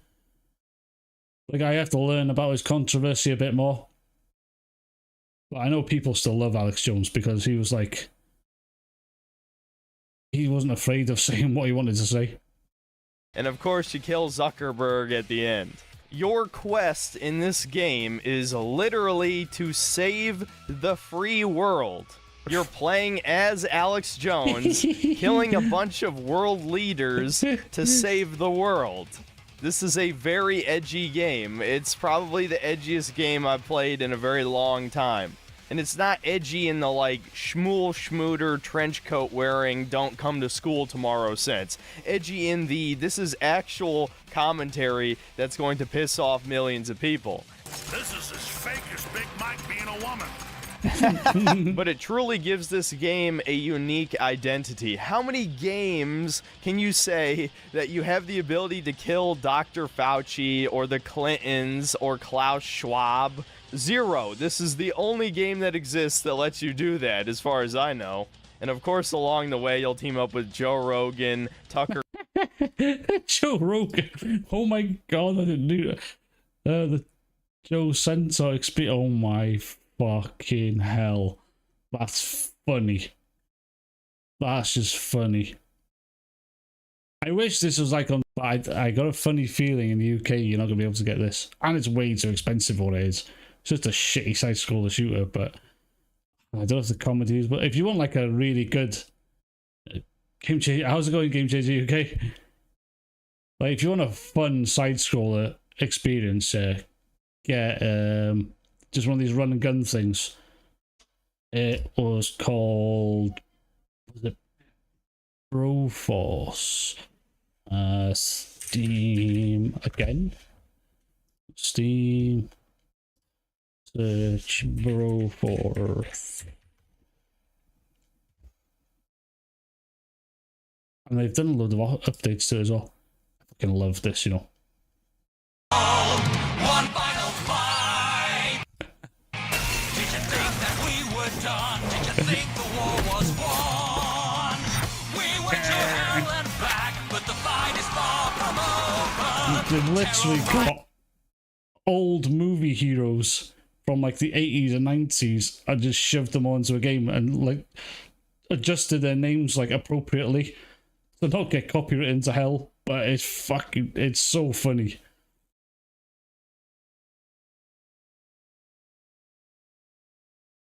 Gyro controls, although ooh, you like gyro controls? What's wrong with you? Christ! Like I remember when I connected my PS4 controller to the PC and the mouse was moving its own. I was like, what the fuck's going on? The gyro was on. I've never liked gyro controls. Horrible idea that was. Hogwarts Switch versions on Digital Foundry. Oh, I might have to look at that. Alright, Synthetic Man, you've had your time in the light. I can't be asked with you anymore. Let's have a look at that. Oh shit. Hogwarts. Oh no. Digital Foundry, I wanted it. Oh, Foundry. Oh dear. This is going to be awful, isn't it? Any good? How does Hogwarts Legacy run on Switch? Well, we're about to find out. It looks horrible. I've seen screenshots. It looks horrible. I'm gonna full screen this one. Hogwarts Legacy effectively I don't like his voice. channeled the Harry Potter films and delivered some truly beautiful visuals, especially in the game's current-gen outings back in February. In May, the game was ported. But I didn't get any nominations in the Game Awards because everyone was afraid that all the alphabet crowd was just gonna fucking shit all over them. That's literally the only reason this wasn't at the Game Awards. They were just scared what the alphabet crowd was going to say about J.K. Rowling again. Oh, I didn't like Harry Potter. Who was that? Oh shit, you mean Digital Foundry guy? Yeah, didn't they come out and say something about not reviewing this game? You got a good point there, Rambling. So many bugs in that game. Yeah, I heard there was, yeah. I like the old British guy. Yeah, he's alright. Which one of them? Yeah, but which one of them said it, Rambling? I remember he shat on this game. He didn't shit on it. He said they weren't going to review it. Or they weren't going to do their testing on it because of the alphabet crowd. Basically, John Linneman, that's it, yeah. Oh... Didn't think about that, but yeah, no, it's the alphabet crowd. Just they're just scared of the alphabet crowd. I'm not scared of him. Those lefties. The music in the game is great. Yeah, John. Oh, the music in Harry Potter? Yeah, I bet it is. I like the music in the movies. It's really good. He said himself he wasn't going to touch it. Holy shit, I hope that video's still up. Because now, it seems like they want to review it now. I'm guessing because all the heat's died down. I'll have to go into the comment section in a minute. How many views has this got? Yeah, it's got 62,000 views. I'm guessing there's hate comments in there somewhere. To last-gen consoles. It's on Twitter. What is the original clip? Mostly preserving the current-gen visuals, but with some obvious graphical cutbacks. And now the game has finally hit Nintendo Switch. Sorry, I'm taking a swig of my drink then. Oh.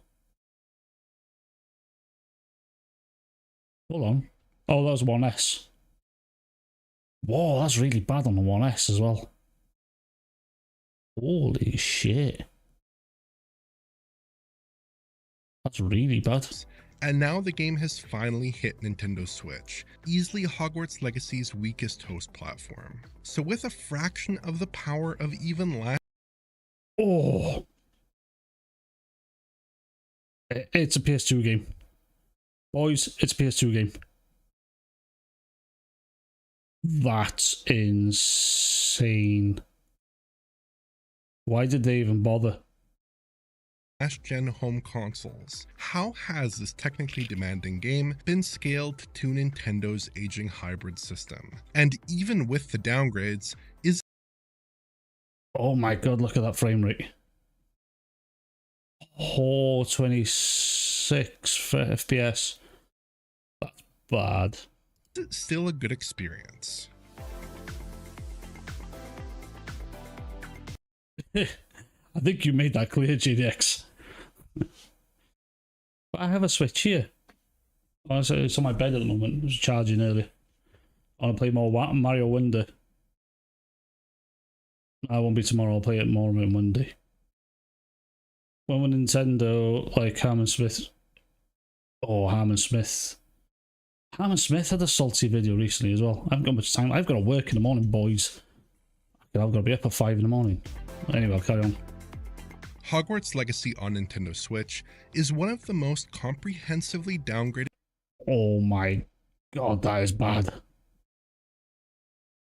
That is really bad. That's like Kong Skull Island bad. Mario Wonder inspired me to get into Kaizo Mario? Which one's Kaizo Mario? I think I know what you're talking about. That's atrocious. It is bad, yeah. Like, why would you buy the Switch version unless it was like 10 quid? It wouldn't be so bad. What pisses me off is about the Switch, except for AAA Zelda. You know, spoken about everything else runs at 60 FPS. Yeah, it's like Metroid Dread ran perfectly fine. Mario Wonder runs perfectly fine. Stuff like that, but like the big games, it just struggles, yeah. My eyes, fish from SpongeBob, yeah. Yeah, fucking, that's bad. Games I've seen in the modern era. Very few titles, even when ported to a low-power platform like the Switch, have been pruned and restructured to this degree. I'm going to start with the game's interiors, before moving on to visuals in the outdoors. Firstly, the game's lighting has been hugely cut back. The original Hogwarts Legacy, even on Xbox One S... There is no lighting, basically. It's just a static brightness, and that's it. Stopped buying stuff for my Switch a while back. I don't mind buying stuff like Mario Wonder, like Metroid Dread. They're okay. I bought Tears of the Kingdom was my last big one. But I wish it's about time they made a new console.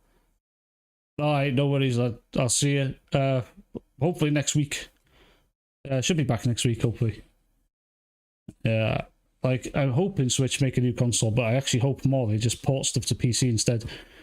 It's about time they started doing it. It's like, come on, PlayStation. No, not PlayStation. Come on, Nintendo. PlayStation, do it. It's your turn.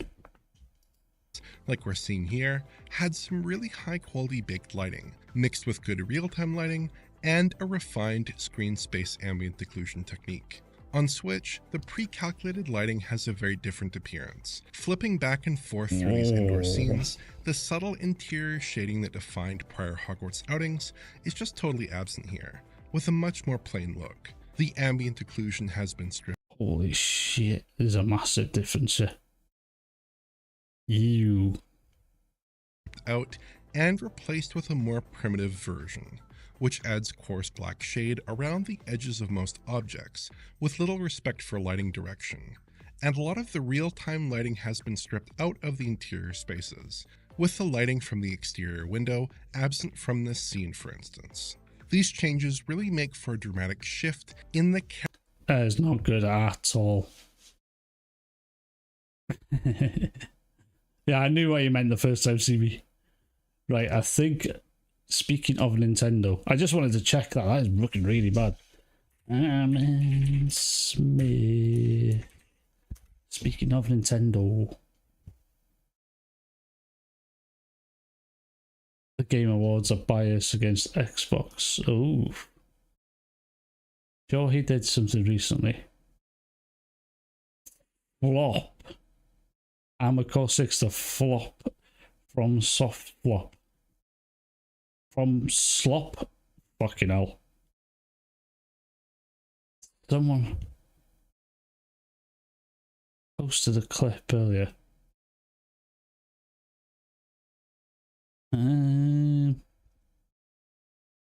Whoa, Hammond Smith got more subs. What the fuck? He's finally monetized.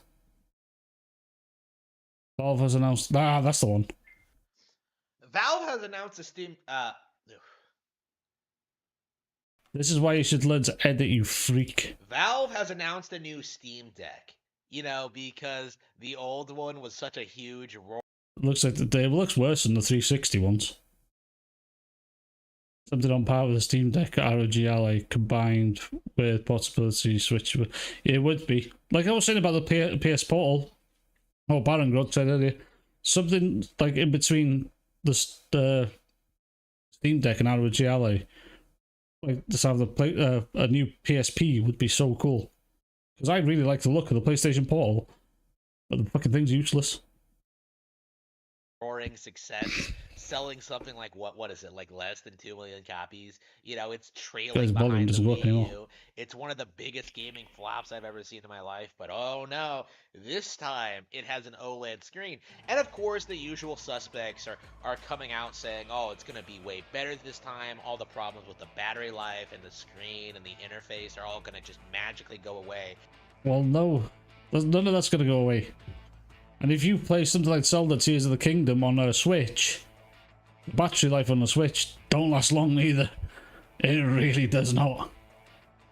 It is terrible. I think on Tears of the Kingdom I got something like 2 hours maximum, which says a lot. And my Switch doesn't get used a lot, so I wouldn't consider it like old. With this minor upgrade, the Steam Deck OLED. Move this. But, you know, this isn't about the Steam Deck, okay?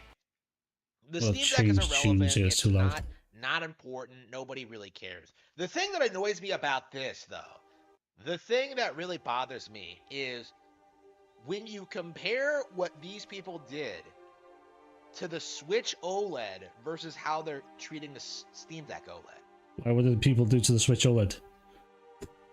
I think people like the Switch OLED. The pricing was bad, but overall I think it was received quite well. Because when you look back at the Switch OLED announcement, all you could see from these people, like Review Tech USA, to cite one example, is how it's... Oh, he really doesn't like Rich. A lot of people don't at the moment because Rich has fallen right off the fucking planet. Rich is just... I don't know what's going on with him at the moment, but... yeah, he's trying his best to save his channel at the moment. But I know Harmon doesn't like him at all. Steam Deck OLED looks better than the Switch OLED. Fucking hell, yeah. Jesus Christ, yeah.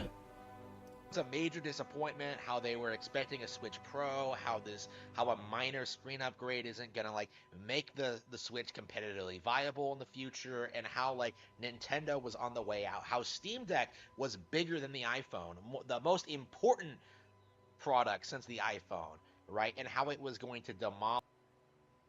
Who the hell said the Steam Deck was a more important product than an iPhone? What the fuck? I'd like to know what crack this boy smokes. Then PS5 Plus earbuds, or Pulse earbuds, are the same price as the Series S. Holy shit, are they? What are they called? PlayStation Pulse.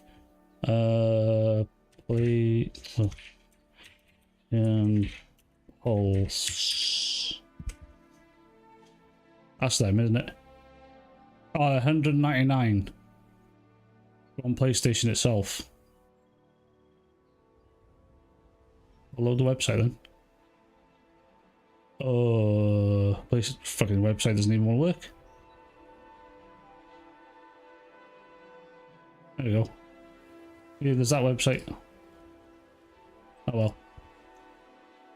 But £200 for, mind you, the earbuds from iPhone, they're like £250. Fucking ridiculous. Review Tech USA. Oh, Review Tech USA has really dropped off. And his rants recently with some people has just been like, he's creating drama for the sake of creating drama. I don't know why. I think it's his only saving grace to try and save his channel. He forgets the fact that the Steam Deck is a PC. A lot of people forget that fact. Like everything and be the greatest selling thing ever, and how Nintendo was going to go out of business, and the Japanese were going to be taking Steam Decks on trains, and they'd be emulating all the Nintendo games. Like, oh, a lot of people are. They hate Nintendo fanboys. Hate the fact that people emulate their games. I'm sure he cried when Tears of the Kingdom was like, someone got a copy of Tears of the Kingdom on their PC before it even came out on the Switch. Thought that was quite funny. Everywhere, and nobody would ever buy a Nintendo console ever again, and Shigeru Miyamoto would go out like into Japanese bathhouses to give blowjobs because he would just no longer have... Huh? The fuck? What the fuck? Have a purpose in life, right? That was the narrative for the longest time, but the reality was quite a bit different, right? You know, the Switch OLED came out, it was successful. This last investor meeting, Nintendo confirmed that it's actually outselling the base Switch now. Well, yeah, isn't that massively the most available one? You still get a normal Switch and an OLED. I wonder how much a fucking Switch OLED is. So OLED, how much is one of them here? Oh, £300. Fuck, oh, you get Tears of the Kingdom with it. Still, that's fucking expensive. Fuck that. But all of these analysts, all these YouTubers, all of these frauds said it was going to be a... Linda, what about the final boss in Half-Life 1? Half-Life 1 is good. Honestly, Jacob, if you want to play Half-Life 1 the best way, play Black Mesa. Black Mesa is absolutely awesome. I loved every single minute of that game. And it runs super well on a low-powered PC. Like, I played it on my 2070 PC, and I was getting like 400 FPS on that there. It's like ridiculous. This is what I commented on this video. Ain't them nuts unlike the Switch OLED. Well, did you just comment on the video?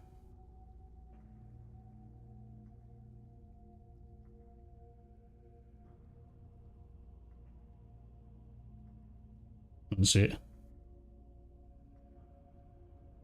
The Valve instantly has Steam Deck multiple millions of units. Remember I told everyone that Valve didn't give a fuck about actual numbers, Steve? Yeah, true. Valve didn't think they would sell out as much as they would.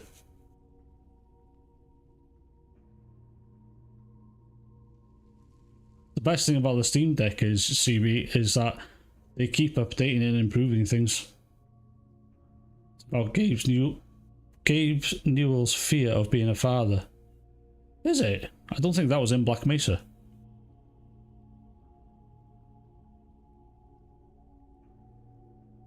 Try sorting the newest. Oh, hang on. I might have to refresh it. Fuck. Forgot what he was now. Forward. Newest first. Take your schizophrenia pills and calm down.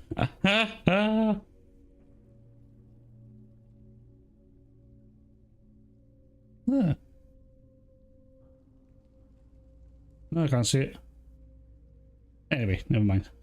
That really bothers me. What was on the way out? How Steam Deck was bigger than the iPhone. Nintendo gave we're past here. narrative for the longest time, but the reality was. Talking about a big bus to look like a huge baby. Oh yeah, I think that was pulled out of Black Mesa. Yeah, I think I know which one you mean. I've seen that. Quite a bit different, right? You know, the Switch OLED came out. It was successful. This last investor meeting, Nintendo confirmed that it's actually outselling the base Switch now.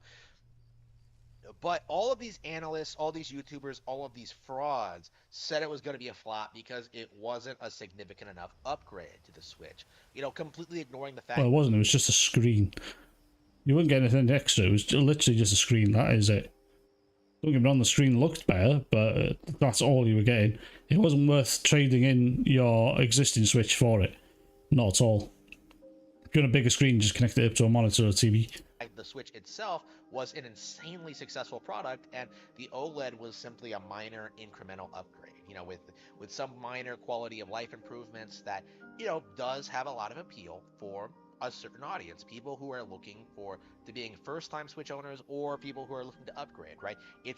Wasn't meant to be a replacement for the Switch, and yet with this. Well, isn't that what an upgrade is? A replacement for the previous model.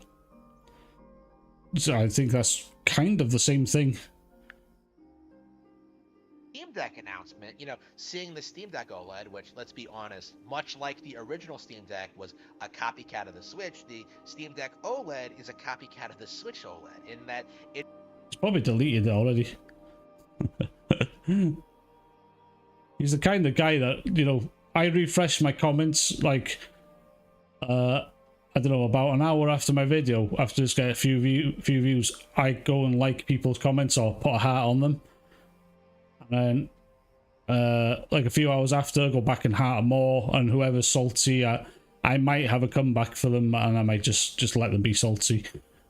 But there was one guy in my last video, he had an outrageous comment and called Fratanga a fucking racist and everything. I was like, whoa, holy shit.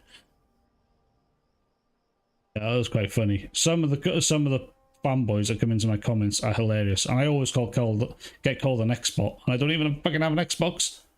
It's doing the same thing. It has, like, you know, it's slightly more expensive. They made some ergonomic improvements. The screen is an OLED. It even has a similar name, the OLED, right? Yes, it's not exclusive to the Switch. OLED was made by the LG or Samsung. Someone tell me. But LG or Samsung made it ages ago, so it's not exclusive to one platform. Like that is what they're actually calling it, the Steam Deck OLED, trying desperately to associate with Nintendo, trying desperately to compare their product to a far more successful and popular one. You know, Gabe is desperately trying to keep his brand alive. You know, for as desperate. What? Steam has more users than anything. I think Steam worldwide has the most like daily users. I'm sure it has. And to be fair, most people that have a gaming PC have Steam come on at startup, so that's probably the reason why. As long as he possibly can, he is getting stomped by the Switch. You know, all of the best indie games are selling better on Switch than they are in Steam Deck now. How do you know that?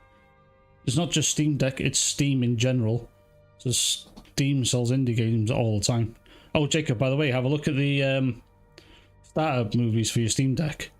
You can use them on PC as well on big picture mode, but You can use your points to buy starter movies for the Steam Deck, which would be quite cool.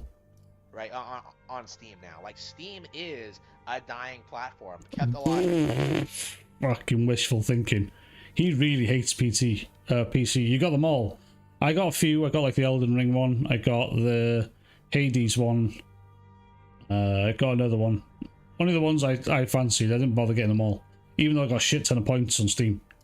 Only by desperate YouTubers and indie developers who just wouldn't be able to compete on a platform with actual releases to compete with, actual releases for people to play, right?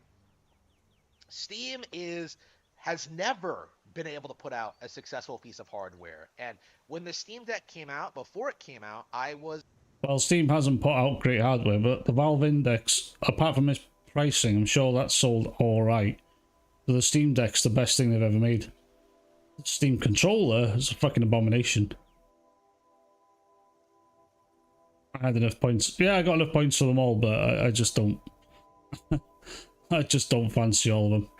I just stuck to the Elden Ring and Hades and whatever the other one was I got.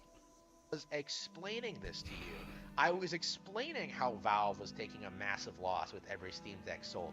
I explained to you that they were trying to take a huge chunk out of the Switch market and that it was never going to work. I explained to you that the Switch was still on top of its game and that like Valve has a long history of like faulty products and not being able to continue. Yeah, but their service, their game service is probably still on top. All he has to do is look at like the count of the player count of Counter-Strike 2 daily, and that's just nuts. CSGO or CS2 now has a huge player base every day, probably more than any Nintendo game has ever had. Steam is nowhere near dead. Very odd if they sort by top comments. Mine is the first one. New search by newest, the fourth one. I don't know, it's YouTube. YouTube doesn't even show my own comments sometimes. Continually support hardware for any period of time longer than a couple of years. You know, I explained to you all of the problems that the Steam Deck was going to have in the first couple of years, and every single one of them was true. Steam Deck failed to be successful. There is no reason to own a Steam Deck when you could simply... Well, the difference between Steam Deck and Nintendo Switch is Steam Deck was only sold in the Valve store. It was purposefully marketed towards a PC gamer, not towards the average consumer, because the average consumer has no idea what the fuck it is. There's no point having a Steam Deck unless you had a massive Steam library already. Well, yeah, there is, but it was catered towards the people that have a big Steam library already, and then they can take that library on the go. It wasn't. It was just an extension of your PC. That's what it was sold as. Wasn't sold as a gaming console. It's just a PC extension, basically. But it's a really good one, and it sold really well. Doesn't do as bad as Harmon's thinking, but obviously not sold anywhere near this. I think the Switch has overtaken the PS2 by now. Just own a Switch. Ugh, he just put his fucking nose right in his stinky armpit. The platform simply has no audience outside a... And again.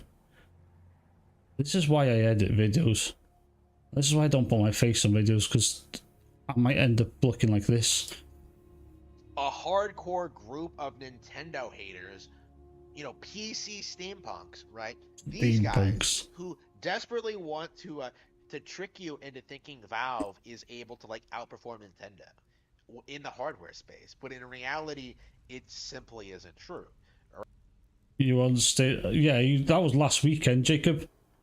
You were up all night playing your fucking Steam Deck all last, what was it, last Friday or last Saturday?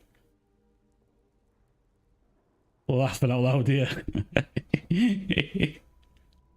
This is the reason why I don't do face cam. I don't mind my face being out there, but fucking hell, you do like this, you look like a fucking retard. The state of him. Jesus Christ, look at his room. Looks like a dungeon more than a room. Right, I bet you were just in your bed staring at your Steam Deck screen with the fucking charger plugged in all night. Right? Nobody wants to admit it, but Nintendo has been running circles around Valve for decades now. If you like Nintendo, if you simp for Nintendo this much, you need to see a therapist. Actually, all these console fanboys need to see a therapist, because there's something just like, I can't believe he just loves Nintendo so much. Nothing can touch his precious Nintendo. These Nintendo fanboys are the weirdest fan base, but they don't cry as much as ponies do. Steam Deck, by the Steam Deck, I guarantee I'll be able to play more Nintendo games. Yeah, probably. One of my friends was trying to find ROMs, not ROMs, find where he could download Switch games the other day. I don't really know because I haven't done it myself. I don't know how to dump them neither. I've got the 2nd gen Switch. I think it's harder to dump them off that.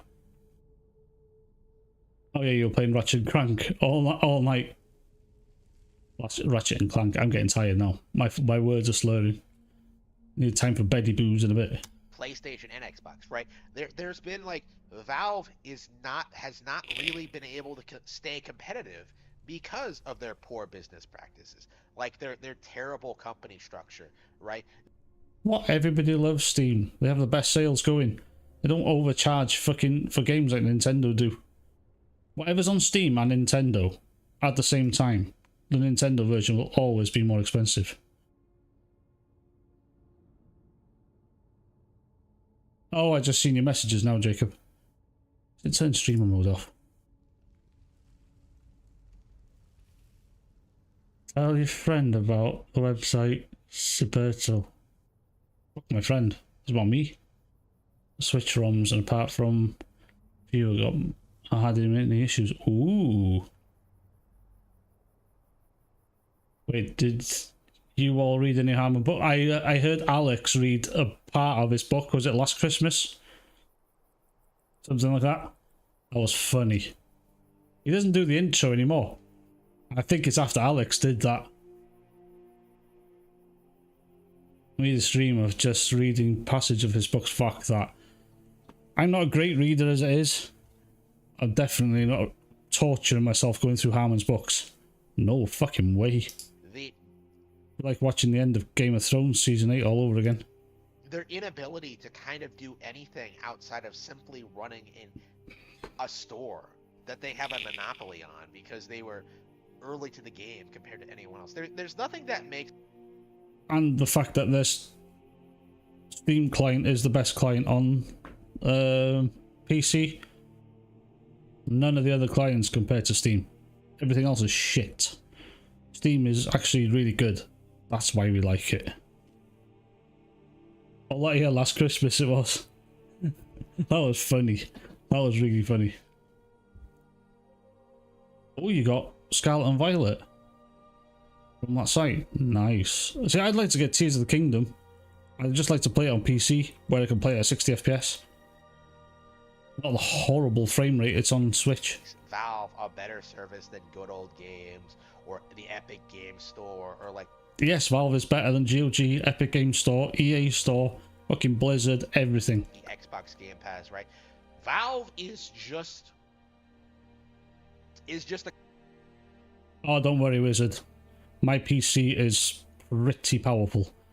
I have a 13700K and a 4080 and 32 gig of RAM. I think I'm good. I'm playing Alan Wake 2 with path tracing enabled. And it's fine. It's perfectly fine. I've even put path tracing on Cyberpunk. It was fine. I had to use AI generated frames, but it was fine. The company that exists, you know, like they are not going to be able to remain competitive in the long term, and I think the Steam Deck is a really good example as to why they cannot make a... Besides Steam, is Game Pass. Yeah, I have used Game Pass. I sub and unsub. I do use Epic for, you know, obviously the exclusive games if I really want to buy them. Like Alan Wake 2.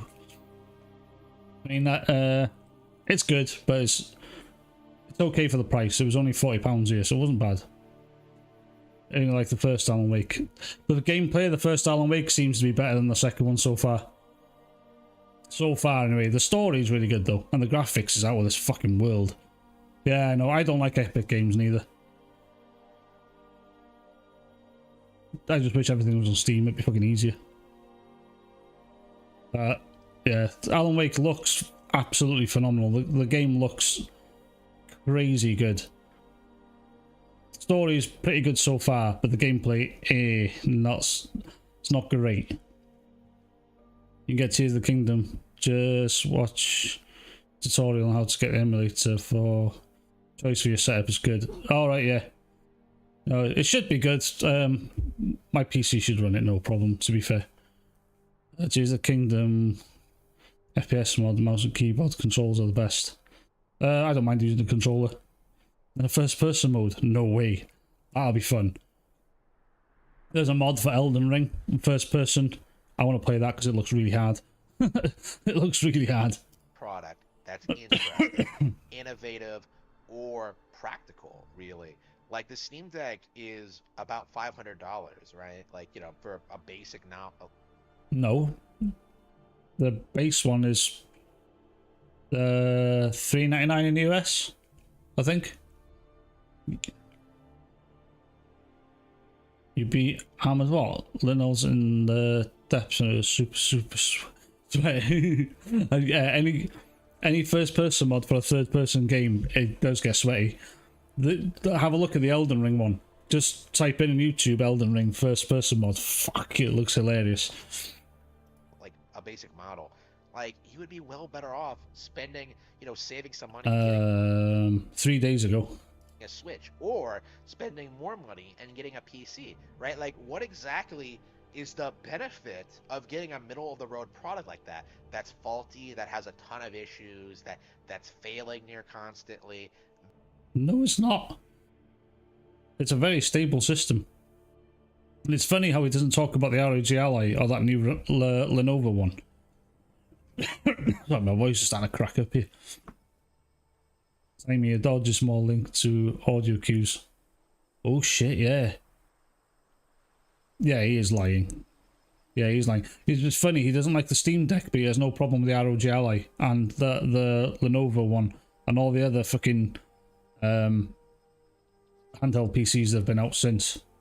That has all these issues with, like, you know, I've heard things about like the fan overheating and stuff like that. Like the Steam Deck Fan only overheats because simpletons like block the fucking vents. If you block the vents, that is going to happen.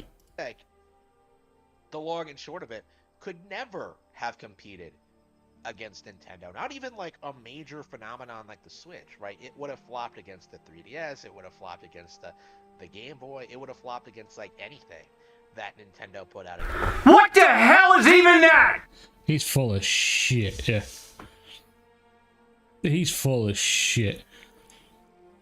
It's basically anything that's not Nintendo is garbage, and anything that competes with Nintendo is garbage. The Steam Deck was not put out there to compete with Nintendo. It was just for people that wanted a game away from home and didn't want to pay like over £1,000 for a fucking laptop. Those gaming laptops are ridiculously expensive. The show when I bought my laptop, it was like £1,000. It's fucking ridiculously expensive. It was good for its time, but it's not good anymore. Against it, but you know, Valve being Valve can do whatever they want, and not a single person will really address that what they do doesn't work, right? Like, how many people do you see admit that they don't play their Steam Decks that much, or that it's... Loads of people do. Loads of people are out there that just don't want to have their PC on all day, and they just want to play games without having to be in front of their PC or look after their kids while playing games. My nose is getting runny. It's that time of the year now, my nose might start getting more runny. Ugh. It's not viable to put it up against the Switch. That, like, no Switch game is easily emulatable on the Steam Deck. I'd like to see you try emulating WarioWare Move It on the platform, right, with the detachable Joy-Cons and stuff like that. Like, oh, the ones you always get fucking stick drift on. That's all the Joy-Cons are good for, is getting stick drift. it just is never going to work. And it feels more and more like this OLED is just like a last-ditch effort to try and like generate some kind of like last-minute enthusiasm for the Steam Deck. That this is some. Oh my god, he's coping so much. You can Bluetooth sync Joy-Cons to native. Yeah, I know. On Yuzu, yeah. I downloaded Yuzu, but I don't know if I got the BIOS file. I didn't know if I got it right. Anyway, I've had enough for Harmon. Nintendo Toy box sucks. There we go. That'll do. Right, guys, I better go to bed. I gotta be up at 5 in the morning. I gotta do fucking grown-up adult stuff tomorrow. Sucks ass. Just follow basic tutorial for the BIOS is easy. Oh, really? Cool. I'm gonna have to look back to this afterwards, just the thingy. Just so I can have a look at it. Avi, oh no, it's Alex. I believe there's an emulation tutorial for the deck. Yeah, he does. Yeah, he does. I don't know if he's got the Switch one though. Don't think he made the Switch one because Nintendo might have been. Nintendo actively look for people that have tutorials for stuff like that. But they're recent consoles. I know they do. Make sure you download the proper files. Ah. Yes, how your controller works on the deck. Yeah, it does, yeah. Yeah, all controllers work on the Steam Deck. Oh, you comment just showed up on my screen. Yeah, the Switch one. Alright, guys. Well, hopefully I'll be back next week with some more entertainment, because guaranteed there's going to be more news next week. And I'm going to go to bed and start snoring. I'll catch you all soon. See you later, boys.